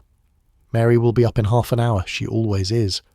The early 1920s in the house on 3rd Street are defined, more than anything else, by a quiet reversal of roles that has been coming for years and has finally arrived. For 20 years, the rhythm of the household has been Caroline managing and Mary assisting. Caroline's capable hands guiding Mary through the obstacles of a world organised for sighted people. Caroline's voice describing what Mary could not see. Caroline's judgment navigating the practical decisions that keep a household solvent and a family dignified. Mary has contributed what she could. The handicraft work, the Sunday school teaching, the moral and emotional steadiness that her faith has made into something almost structural. But the caregiving has run, predominantly, in one direction. Now it begins, gently and unmistakably, to run the other way. Mary is 56 years old in 1921. She is, by the standards of her generation and her particular health history, reasonably well.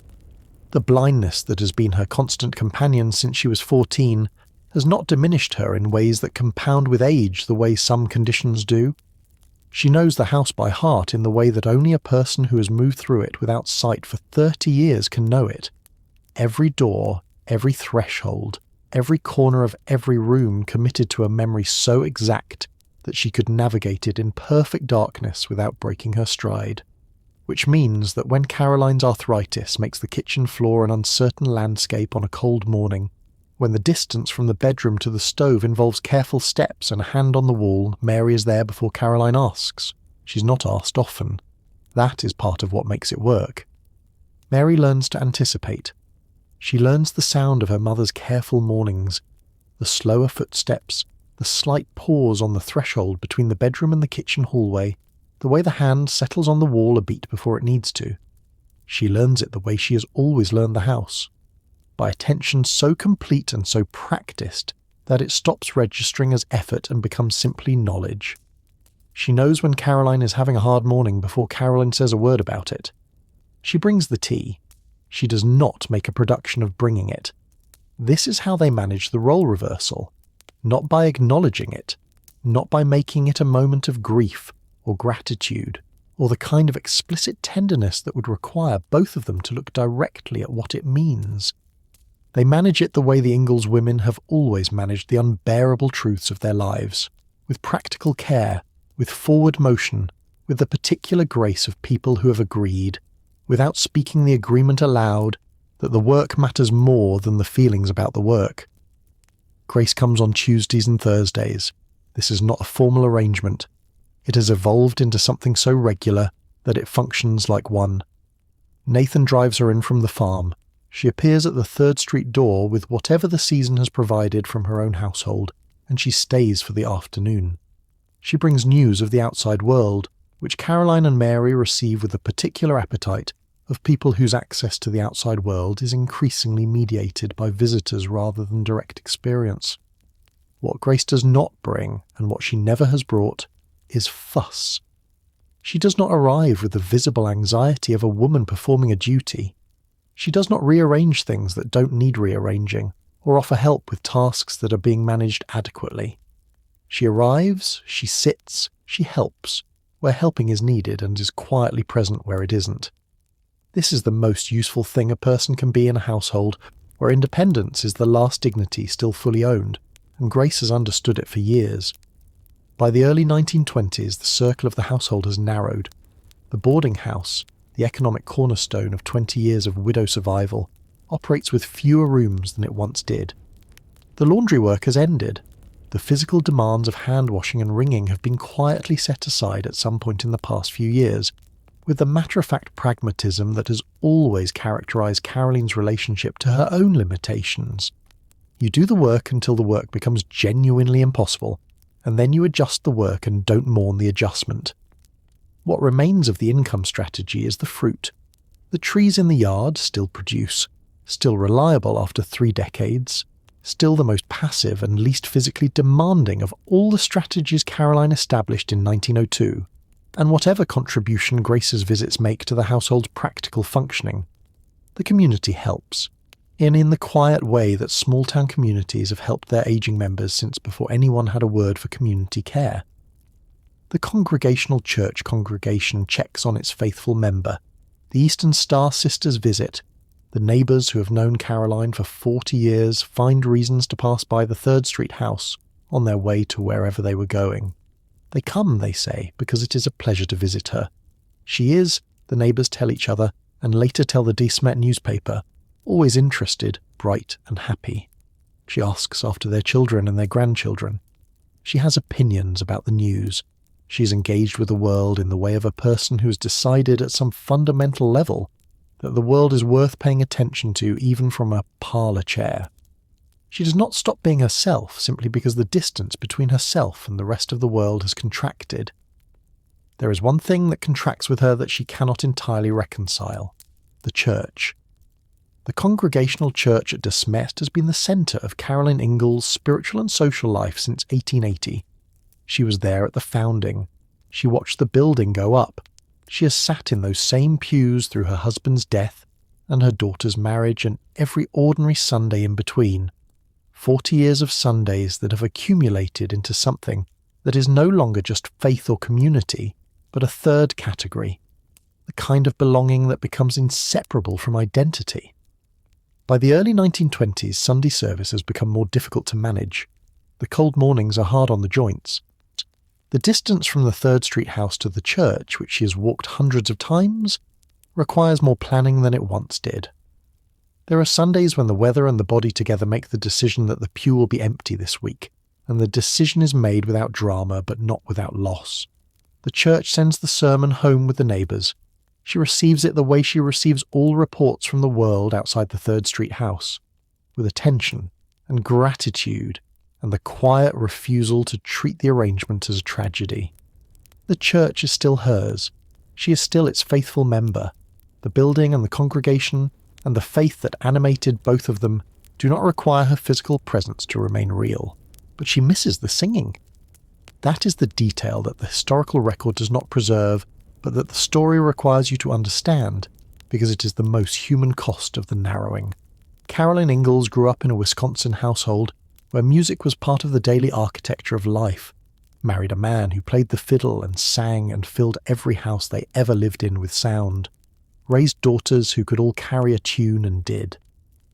The hymns of the Congregational Church have been part of her auditory landscape for 40 years.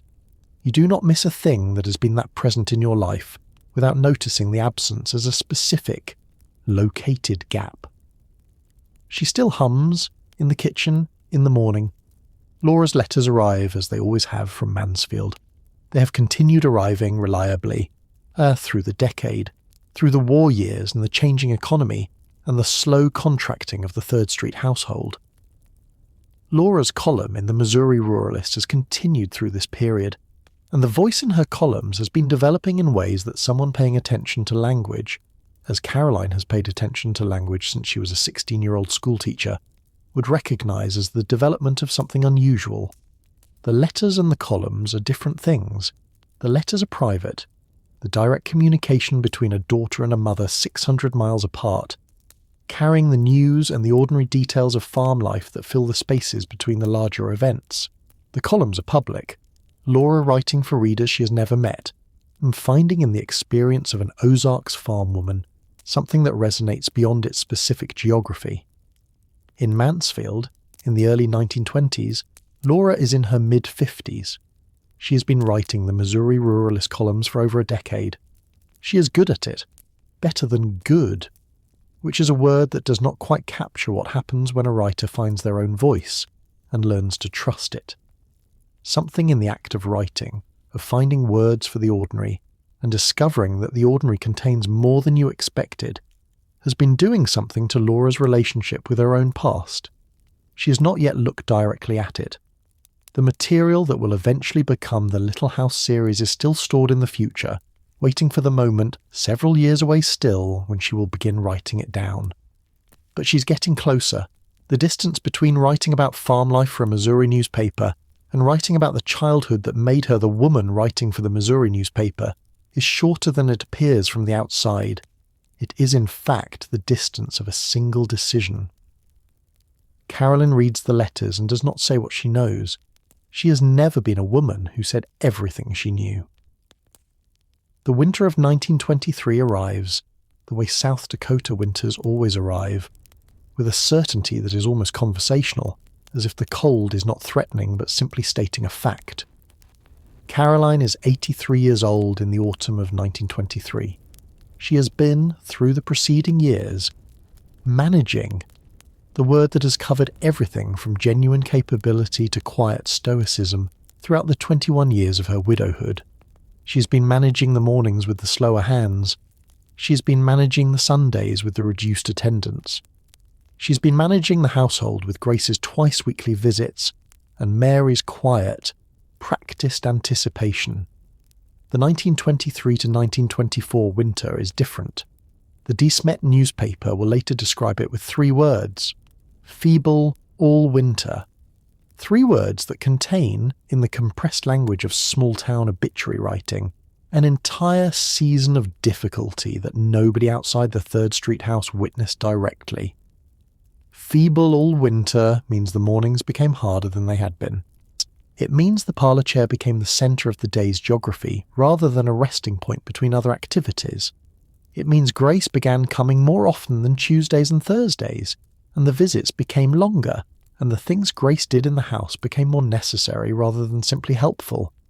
Mary is the one who knows it most acutely, because Mary is the one who is there for every morning.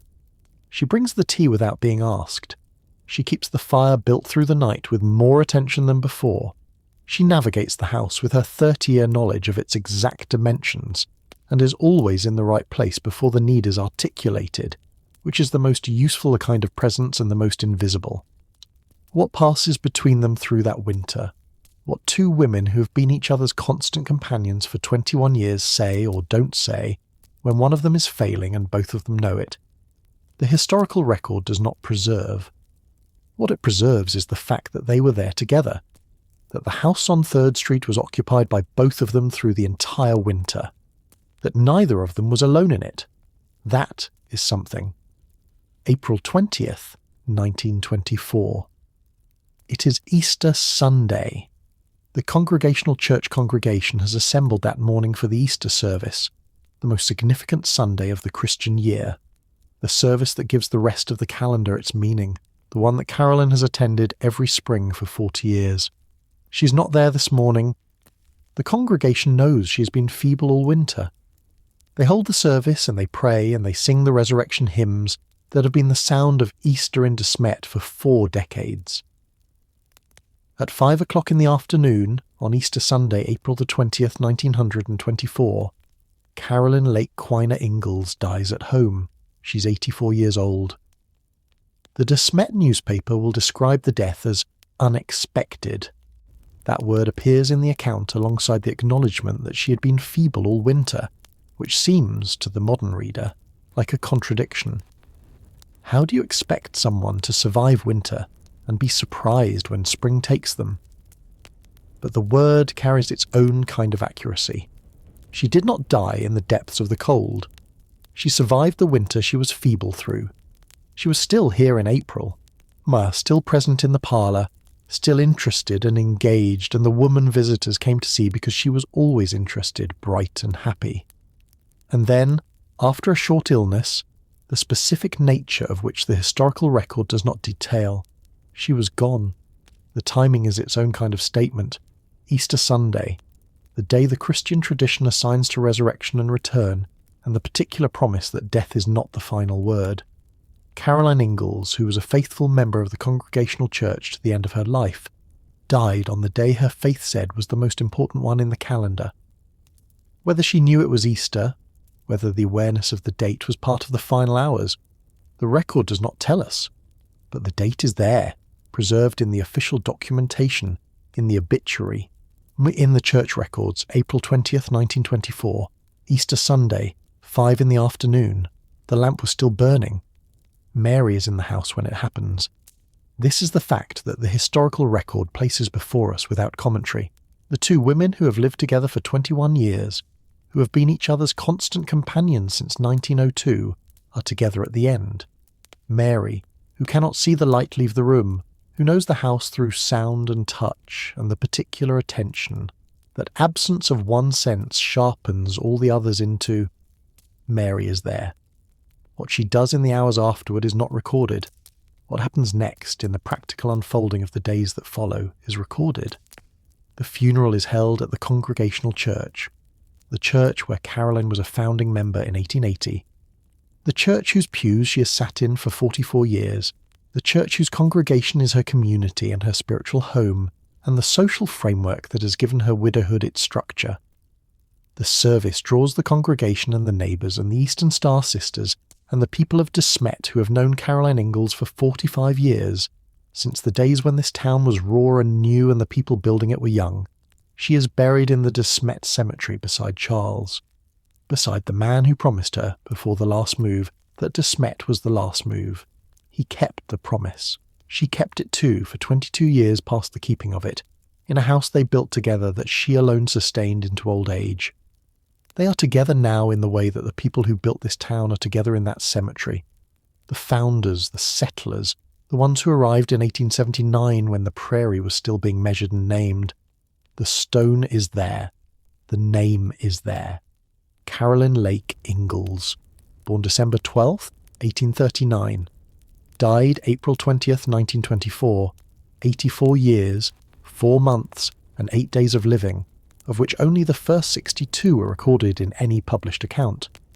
The remaining 22, the widow years, the boarding house, the laundry, the fruit trees, the walks through town, the fly nets and the handicrafts and the church on Sunday and the Eastern Star, and Grace's twice-weekly visits, and every quiet morning in the house on 3rd Street. Those 22 years leave no entry in the books that made her famous. They leave only this: a date on a stone in a South Dakota cemetery, and whatever lives in the spaces between the lines of what was written.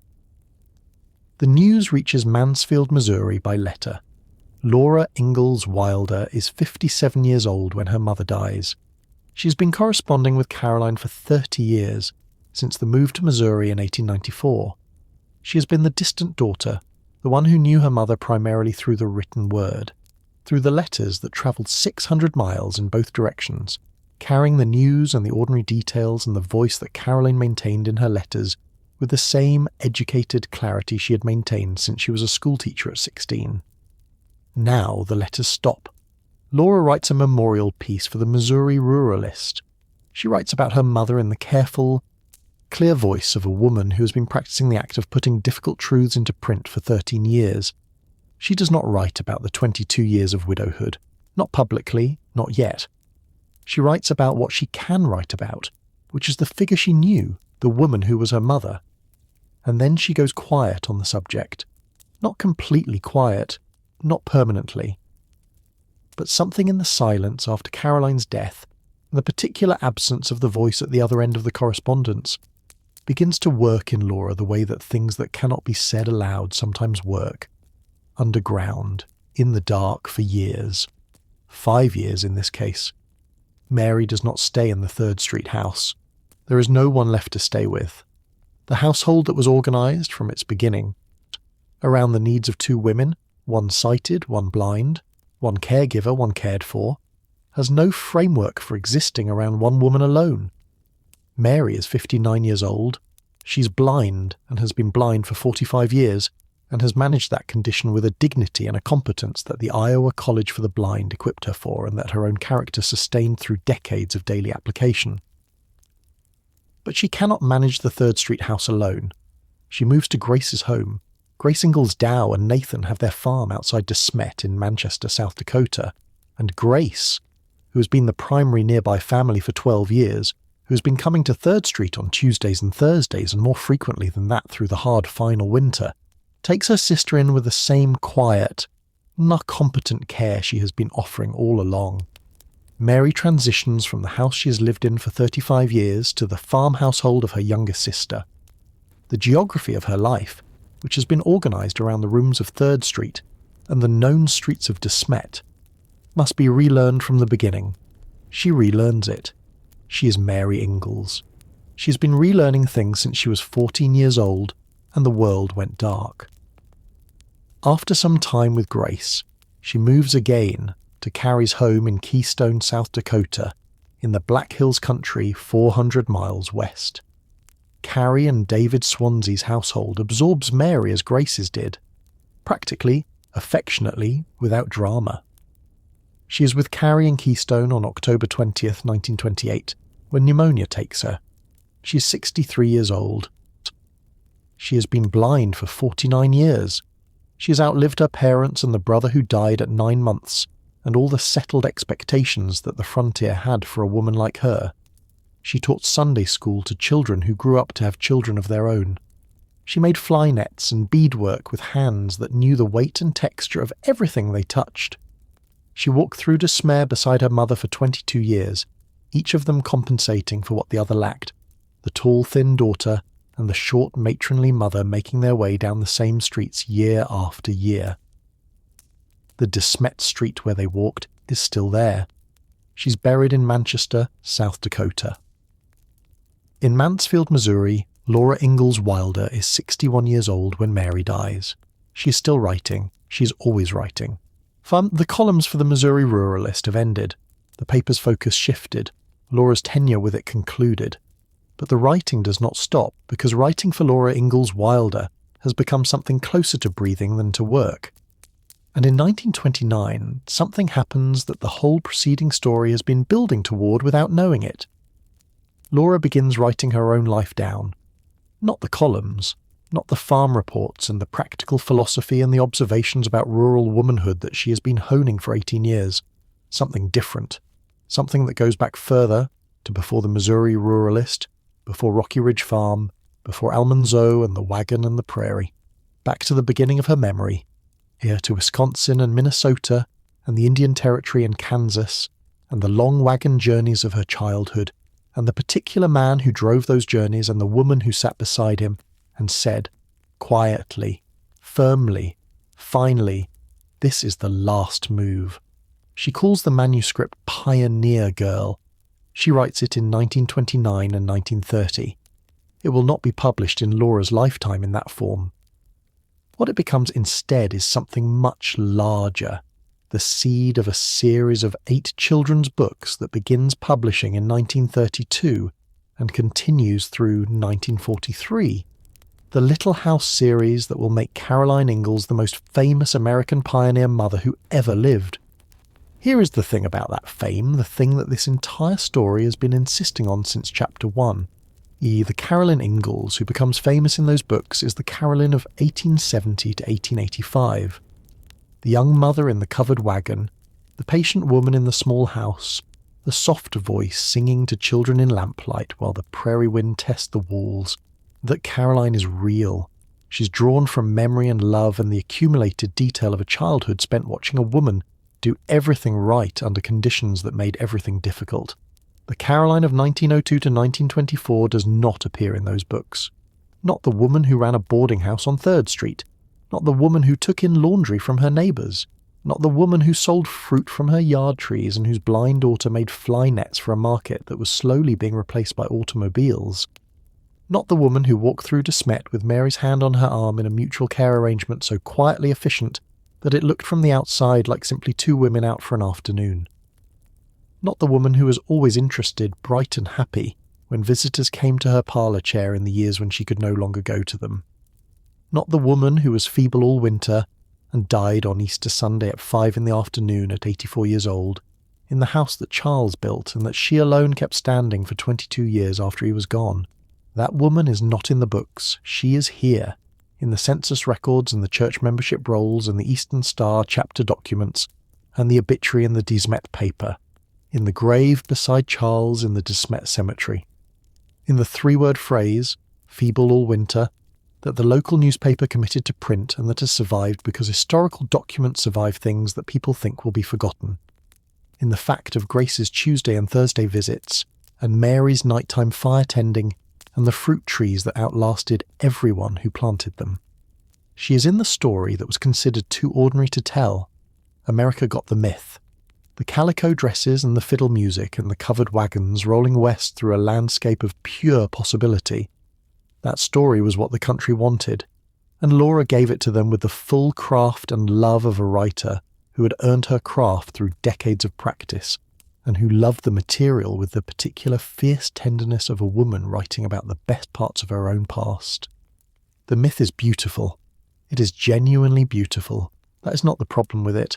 The problem is what it pushed into shadow. The women like Caroline who did not end their stories with the covered wagon. The women who stopped moving and started staying, and found that staying, through a South Dakota winter, through 22 years of making it work on a widow's limited resources, through the arthritis and the church pew and the boarding house and the blind daughter and the fruit trees and the final winter and the Easter afternoon, that staying required every bit as much courage and resilience and sheer human determination as any westward journey ever did. That story was not told because it did not look like adventure from the outside. It looked like an ordinary woman's ordinary life. It was neither. The house at 210 3rd Street SW in Smet, South Dakota still stands. If you go there today, and people do because the Ingalls legacy has made Smet a destination for the readers of 8 beloved books, you can stand outside it and look at the structure that Charles built in 1887 and that Caroline kept for 37 years. The clapboard siding, the windows where the lamplight showed, the yard where the fruit trees grew. You can stand there and do the arithmetic of what happened inside those walls. A woman came here in 1879 and extracted a promise. No more moving. She got the promise. She lived it out for 45 years. 22 of them alone, with a blind daughter and boarders and a wash tub and a yard full of fruit trees and a faith that never wavered, and a community that loved her for the dignity with which she bore what her life required of her. She was a good mother, a good neighbour, a good friend. The obituary said so. 3 adjectives that the frontier era reserved for the women it valued most. The women whose worth was carried in the texture of their daily conduct, rather than in any grand gesture or publishable achievement. 3 adjectives that cover 22 years of invisible labour, with the soft completeness of a quilt. Good mother, good neighbour, good friend. She was also something the obituary did not need to say, because it had been obvious to anyone paying attention for 84 years. She was the kind of woman who holds. She held the family when the family scattered across 3 states and a continent of Prairie. She held the house when the house had no one else to hold it. She held Mary, and Grace came and held them both, and Laura wrote letters from 600 miles away that held the connection that distance was always trying to break. And when she was done holding, on an Easter afternoon in 1924, with the season just tipping from winter into spring, the spring came anyway. It always does. The lamp in the window of the 3rd Street house went dark on April 20th, 1924. 5 years later, in a farmhouse in Missouri, a woman in her 60s picked up a pen and began to write down what she remembered about the woman who had kept it burning. She never wrote about these 22 years, but she never forgot them either, and now, at last, neither will you. 5 years after Caroline died, in a farmhouse in the Ozark Hills of Missouri, a woman in her 60s picked up a pen and began to write down what she remembered. She had been carrying it for a long time, decades really, since the beginning of the correspondence and the visits and the accumulated weight of knowing something about a life that no publisher had ever asked her to describe. The pen in her hand in 1929 was the same pen that had been writing farm columns and practical observations about rural womanhood for nearly 20 years. But what it was writing now was different. Older, further back. What Laura Ingalls Wilder was writing in that farmhouse in 1929 and 1930 was Pioneer Girl. Her autobiography manuscript, the raw and unfiltered account of her own childhood, beginning in Wisconsin and moving west through the years that her memory had stored with the precise, unsparing detail of someone who had learned early that you pay attention to everything, because you never know which details will matter later. She did not write about the 3rd Street house. She did not write about the 22 years her mother spent running a boarding house in Smet while she was in Missouri. She took the manuscript to the edge of her own marriage in 1885 and stopped there. Not because she forgot what came after, not because she didn't know. Sucks. But because the story she was telling was a specific kind of story with a specific kind of arc, and the arc ended where her mother's unwritten years began. What came next would shape how America remembered both of them. In 1932, the first Little House book was published. Little House in the Big Woods appeared in the middle of the Great Depression, a moment when the country had perhaps never been more in need of a story about people who survived impossible conditions with their love for each other intact. The book found its readers immediately. The readers found it the way people find things they did not know they needed until the moment they held them. The series continued, 8 books across 11 years, published between 1932 and 1943, each one carrying the story of the Ingalls family a little further across the prairie landscape of Laura's childhood. Little house on the prairie, on the banks of Plum Creek, by the shores of Silver Lake, the long winter, little town on the prairie, these happy golden years. 8 books that took the raw material of a hard, mobile, frequently desperate pioneer childhood and transformed it, through the alchemy of a writer who had been practicing her craft for decades, into something that felt like warmth. In every one of those books, Ma is there. She's at the stove, she's at the table, she's at the window watching for Pa. She's the steady centre around which the adventure of the Ingalls family organises itself, the calico apron, the brown hair smooth and flat, the voice that is gentle when gentleness is what's needed and firm when firmness is what the situation requires. She is, in the particular vocabulary that the books create for themselves, the anchor, the constant, the woman who keeps the house. And in every one of those books, Ma is exactly as old as the narrative requires her to be. She ages from the young mother in the Wisconsin woods to the settled woman in the little town on the Dakota prairie. She's always beautiful in the book's quiet way of describing her. She's always composed. She's always, in every scene she appears in, fully present in the frame that Laura has built for her. And then the books end, and the frame closes, and Caroline Ingalls, the real woman, the historical woman, the 84-year-old woman who died on Easter Sunday 1924 in a house she had kept standing for 37 years, disappears completely from the literature that made her famous. America did not notice the disappearance. Why would it? The books were complete, the story was finished, the Ma that the books had constructed was so vivid, so fully realised, so deeply embedded in the emotional experience of the millions of readers who grew up with those pages that the question of what happened to her after the last book's last page simply did not present itself as a question that required an answer. She was Ma. She was the woman in the calico dress. She was the voice that said, "Oh, Charles," with the particular inflection that children who grew up reading the books could reproduce from memory decades after they last held one. She was a character, and characters, when the book is closed, simply wait in the dark until someone opens it again. The woman who had spent 22 years doing the laundry and managing the borders and walking through to Smet arm in arm with her blind daughter, that woman was somewhere else entirely. She was in the census records and the obituary columns and the church membership rolls and the plot in the De Smet cemetery, where the stone carries a date in 1924. She was in the historical archive. She was in the real world, which is the one place that literary mythology cannot fully reach. For decades she stayed there, largely unknown, largely unexamined. The scholars who wrote about the Little House series in the 1950s and 1960s and into the 1970s treated the books as autobiography, as direct transcription of a lived reality, rather than as the carefully shaped literary construction that any experienced reader of memoir can recognise them to be. The Caroline Ingalls of the books was understood to be the Caroline Ingalls of history, which meant that the real Caroline Ingalls of history, with all her complexity and her economic precarity and her 22 years of widow survival, had no space to be seen. Laura died on February 10th, 1957. She was 90 years old.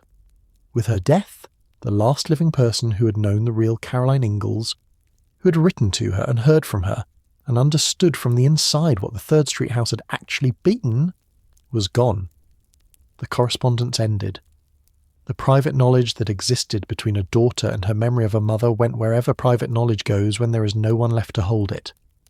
What remained was the myth, and the myth was beautiful, and for a while, the myth was enough. But something about myths is that they have a way of becoming uncomfortable when the world that produced them changes. The scholarship began to shift in the 1990s. Feminist historians and literary scholars began asking different questions about the Little House books. Not just what they said, but what they chose not to say. Not just what they included, but what their omissions revealed about the relationship between story and truth, between the life that was lived and the life that was publishable. The revisionist scholars found, when they looked at the historical record beneath the literary one, a Caroline Ingalls considerably more complex and considerably more economically precarious than the Ma of the books had suggested. They found the census records. They found the boarding house arrangement documented across 2 federal census years. They found the obituary with its 3 adjectives and its quietly revelatory language about being unable to get around much, and still being always interested, bright and happy when visitors came. They found, in short, the woman that this story has been telling you about, and they began to write about her, not in ways that reached the general reader yet, not in ways that moved from the university press and the academic journal into the hands of the women who had grown up with the books and carried them into adulthood and passed them to their own daughters. That would take a different kind of book, a book written not just with scholarly rigour, but with the narrative drive of someone who understood that the real story was as compelling as the myth, if only someone would tell it properly. That book arrived in 2014. Pioneer Girl, the annotated autobiography, edited by Pamela Smith Hill and published by the South Dakota Historical Society Press in 2014, is not a dramatic document.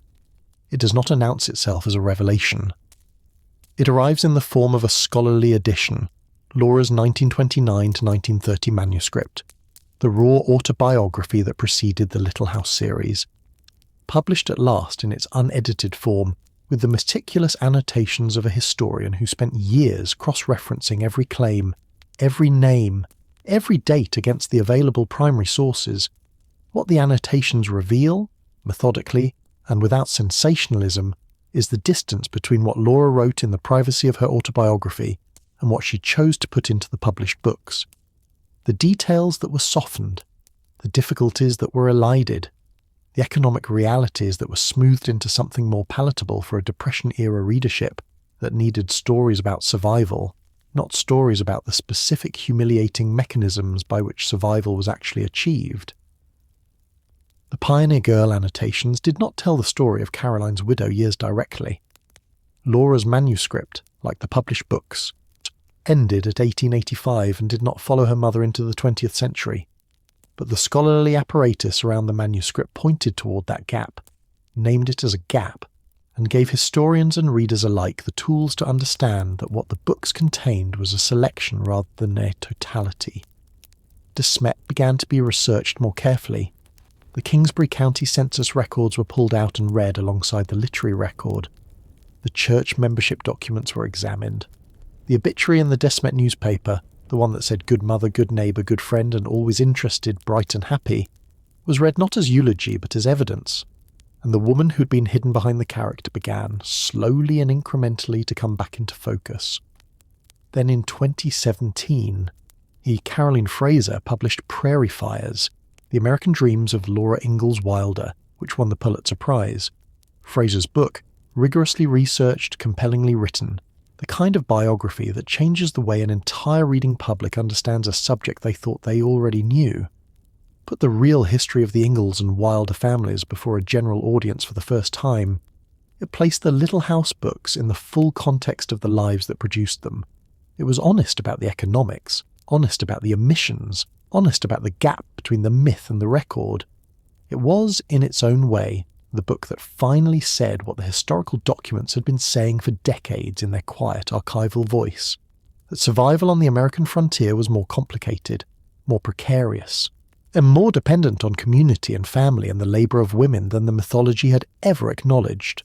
The real Caroline Ingalls appeared in Prairie Fires, not as the subject because the subject was Laura, but as a presence, as a context, as the woman whose particular endurance shaped the daughter who shaped the books. The boarding house was there, the laundry was there. The 22 years of widow life that Laura never published about were there, named and documented and given the weight they deserved. Readers who had grown up with the books read Prairie Fires and felt, many of them, the particular disorientation that comes from discovering that a story you loved was both true and incomplete, that the warmth you felt reading about Ma in her calico dress was entirely real and also built on a foundation that had been carefully concealed from you. The concealment was not a betrayal. Laura wrote what she wrote for reasons that this story has spent 5 chapters exploring. The literary conventions of the genre she was working in, the needs of the Depression-era readership, the particular American appetite for stories about individual triumph rather than collective survival, and her own complicated relationship with the material of her own life. She was not trying to deceive you. She was trying to give you something useful. What she could not give you, because it was not the book she was writing, was this. Let us correct what needs correcting, because these myths have circulated long enough. The first myth is that Caroline lived in comfortable, quiet ease after Charles died. The census records and the obituary language and the historical context of pioneer widow economics say otherwise. She worked hard, physically demanding work, until her arthritis made it genuinely impossible. She rented rooms, she took in laundry, she sold fruit, she made do on the proceeds of her own labour and her own house, because there was no other option, and because she was the kind of woman who found her own options rather than waiting for someone else to provide them. The second myth is that Mary was simply a burden on Caroline's household. Mary contributed income through her handicraft work. She provided daily companionship that was the organising principle of the household's emotional life for 22 years. She helped her arthritic mother walk. She kept the fire through the hard nights of the final years. She was her mother's co-survivor, not her mother's dependent. The third myth is that Laura visited often. She did not. The 600 miles between Mansfield and Smet, and the cost and difficulty of travel in the early 20th century, made visits rare. They maintained their relationship through correspondence, through the letters that travelled those 600 miles in both directions for 30 years. But the woman who wrote 8 books about growing up alongside her mother saw her mother in person very few times in the last 22 years of Caroline's life. The fourth myth is that pioneer communities took care of their own, in ways that made economic precarity impossible. Caroline was respected and loved by the De Smet community. The church community visited. The Eastern Star sisters came. The neighbours found reasons to pass by the 3rd Street house. But none of that informal care replaced the income she had to generate herself, because in 1902 there was no social security, no pension system, no federal widow support, and no formal mechanism by which a community's affection for a woman translated into the practical resources she needed to keep her household functioning. The fifth myth, and this is the one that the entire architecture of the Little House myth rests on, is that the frontier story is primarily a story about individual grit. It is not. It never was. It is a story about people who helped each other survive conditions that no individual could survive alone. It is a story about daughters who came on Tuesdays and Thursdays, when the boarding rooms were getting quieter and the mornings were getting harder. It is a story about blind women who learned to anticipate their mother's needs before being asked. It is a story about communities that sent the sermon home when the pew was empty. It is a story about the invisible, unacknowledged, unrecorded labour of women who kept things going not because they were celebrated for it, but because if they didn't, nothing would. That is the story that was always underneath the other one. You need to understand what it means that this story was kept from you. Not deliberately, not cruelly. The exclusion of Caroline's widow years from the literary record was not an act of malice. It was an act of selection, performed by a writer operating within the constraints of her genre, her audience, her era, and her own complicated emotional relationship with material that was simultaneously too painful and too ordinary to be publishable. But the effect of that exclusion, repeated across 8 books, reinforced by a television series, embedded in the cultural consciousness of generations of American readers, was to create a version of pioneer womanhood from which the hardest, most common, most female experiences were systematically absent. The covered wagon and the fiddle music, and the little house on the great wide prairie. That image is real. That life happened. Those people lived it. But so did the other life. Yeah, so did the widow in the house on 3rd Street. So did every woman like her, and there were thousands of them, tens of thousands of them, scattered across the small towns of the American Midwest and West at the turn of the 20th century, doing the same things Caroline did with the same resources and the same absence of formal support, and the same quiet refusal to let the difficulty become the whole story. They did not get 8 books. They did not get a television series. They did not get their names embedded in the American cultural imagination with such completeness that you can describe Ma with 2 adjectives, calico, gentle. And every woman who grew up reading those books will know exactly who you mean. They got the census record and the obituary and the grave. They got good mother, good neighbour, good friend. They got whatever their neighbours remembered and bothered to write down before the memory dissolved into the ordinary passage of time. What they did not get was the story told fully, told honestly, told in a way that preserved the specificity of their labour and their intelligence and their daily acts of courage. The kind of courage that does not look like courage from the outside because it looks like simply doing what needs to be done. Here is what we know now from the other side of a century. Caroline Lake Quiner Ingalls was born on December 12th, 1839, in Brookfield, Wisconsin.